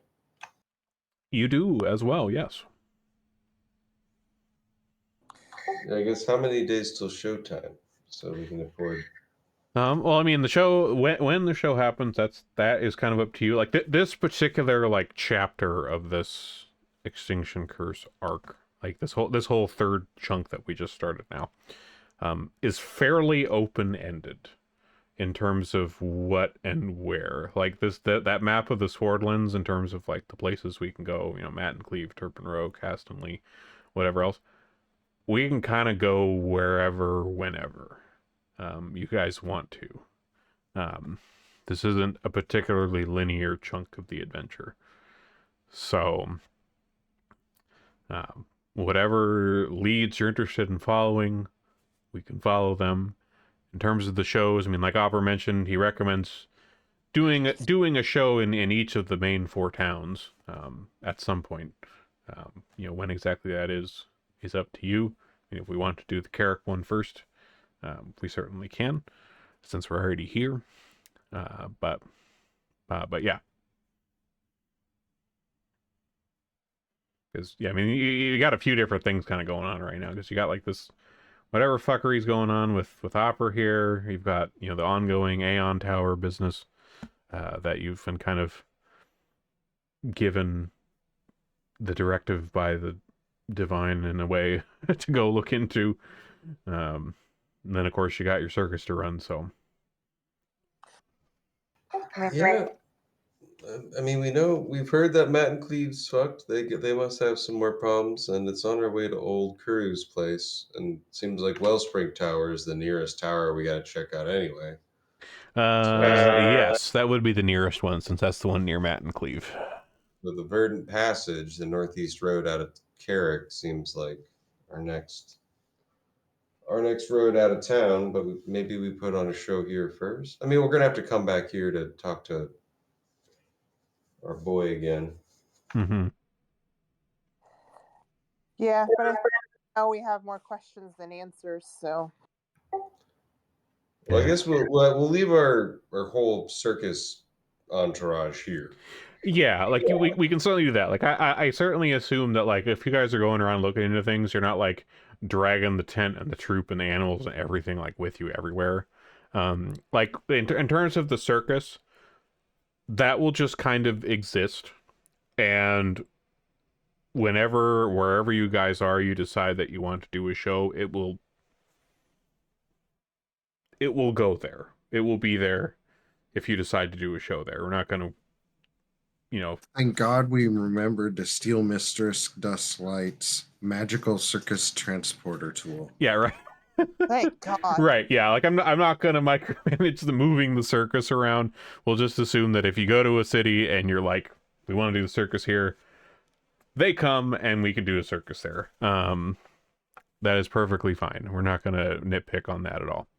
But yeah, figuring out what's going on with Hopper and these Aeon Towers in whatever order we want to do those things in, that is up to you. You have the map with the Swordlands there.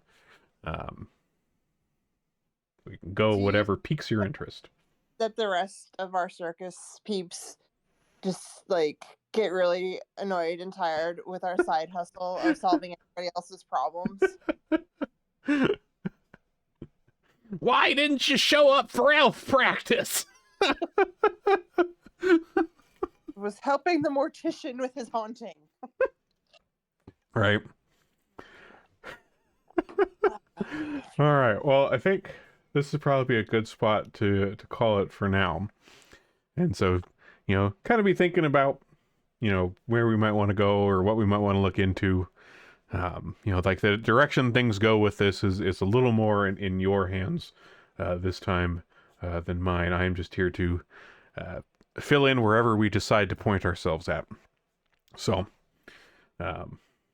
whatever piques your interest. But yeah, we'll pick it up next time as we continue looking into whatever we decide to look into in the Swordlands here, as we kind of get a little deeper into this next chunk of our little dinosaur end of the world apocalypse party. So yeah. Wild. And we'll see you guys next time on the 1st of March. And well, if you have a long weekend because of President's Day, have a good long weekend. Indeed. Catch you guys later. Good evening. See you Later. Bye.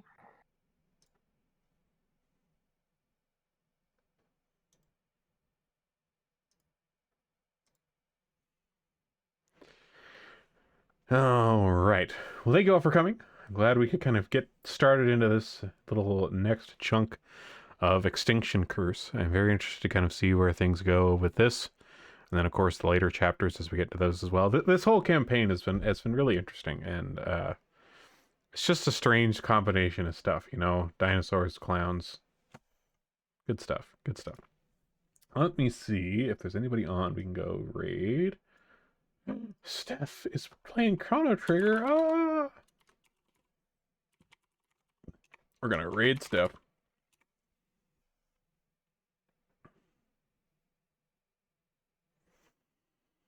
Oh, my favorite game of all time. A few people I've seen that are playing Chrono Trigger right now. I don't blame them. The best game of all time, in my opinion. Off we go. It's gonna be wild. You got strikers and tactical, which are two genres you adore. Oh yeah? Beware the jugglers and the... Wow. Your backlog is getting long. This year is stacked for games. It's your favorite game of all time, really? Welcome! Hello, Raiders. I have a video for you.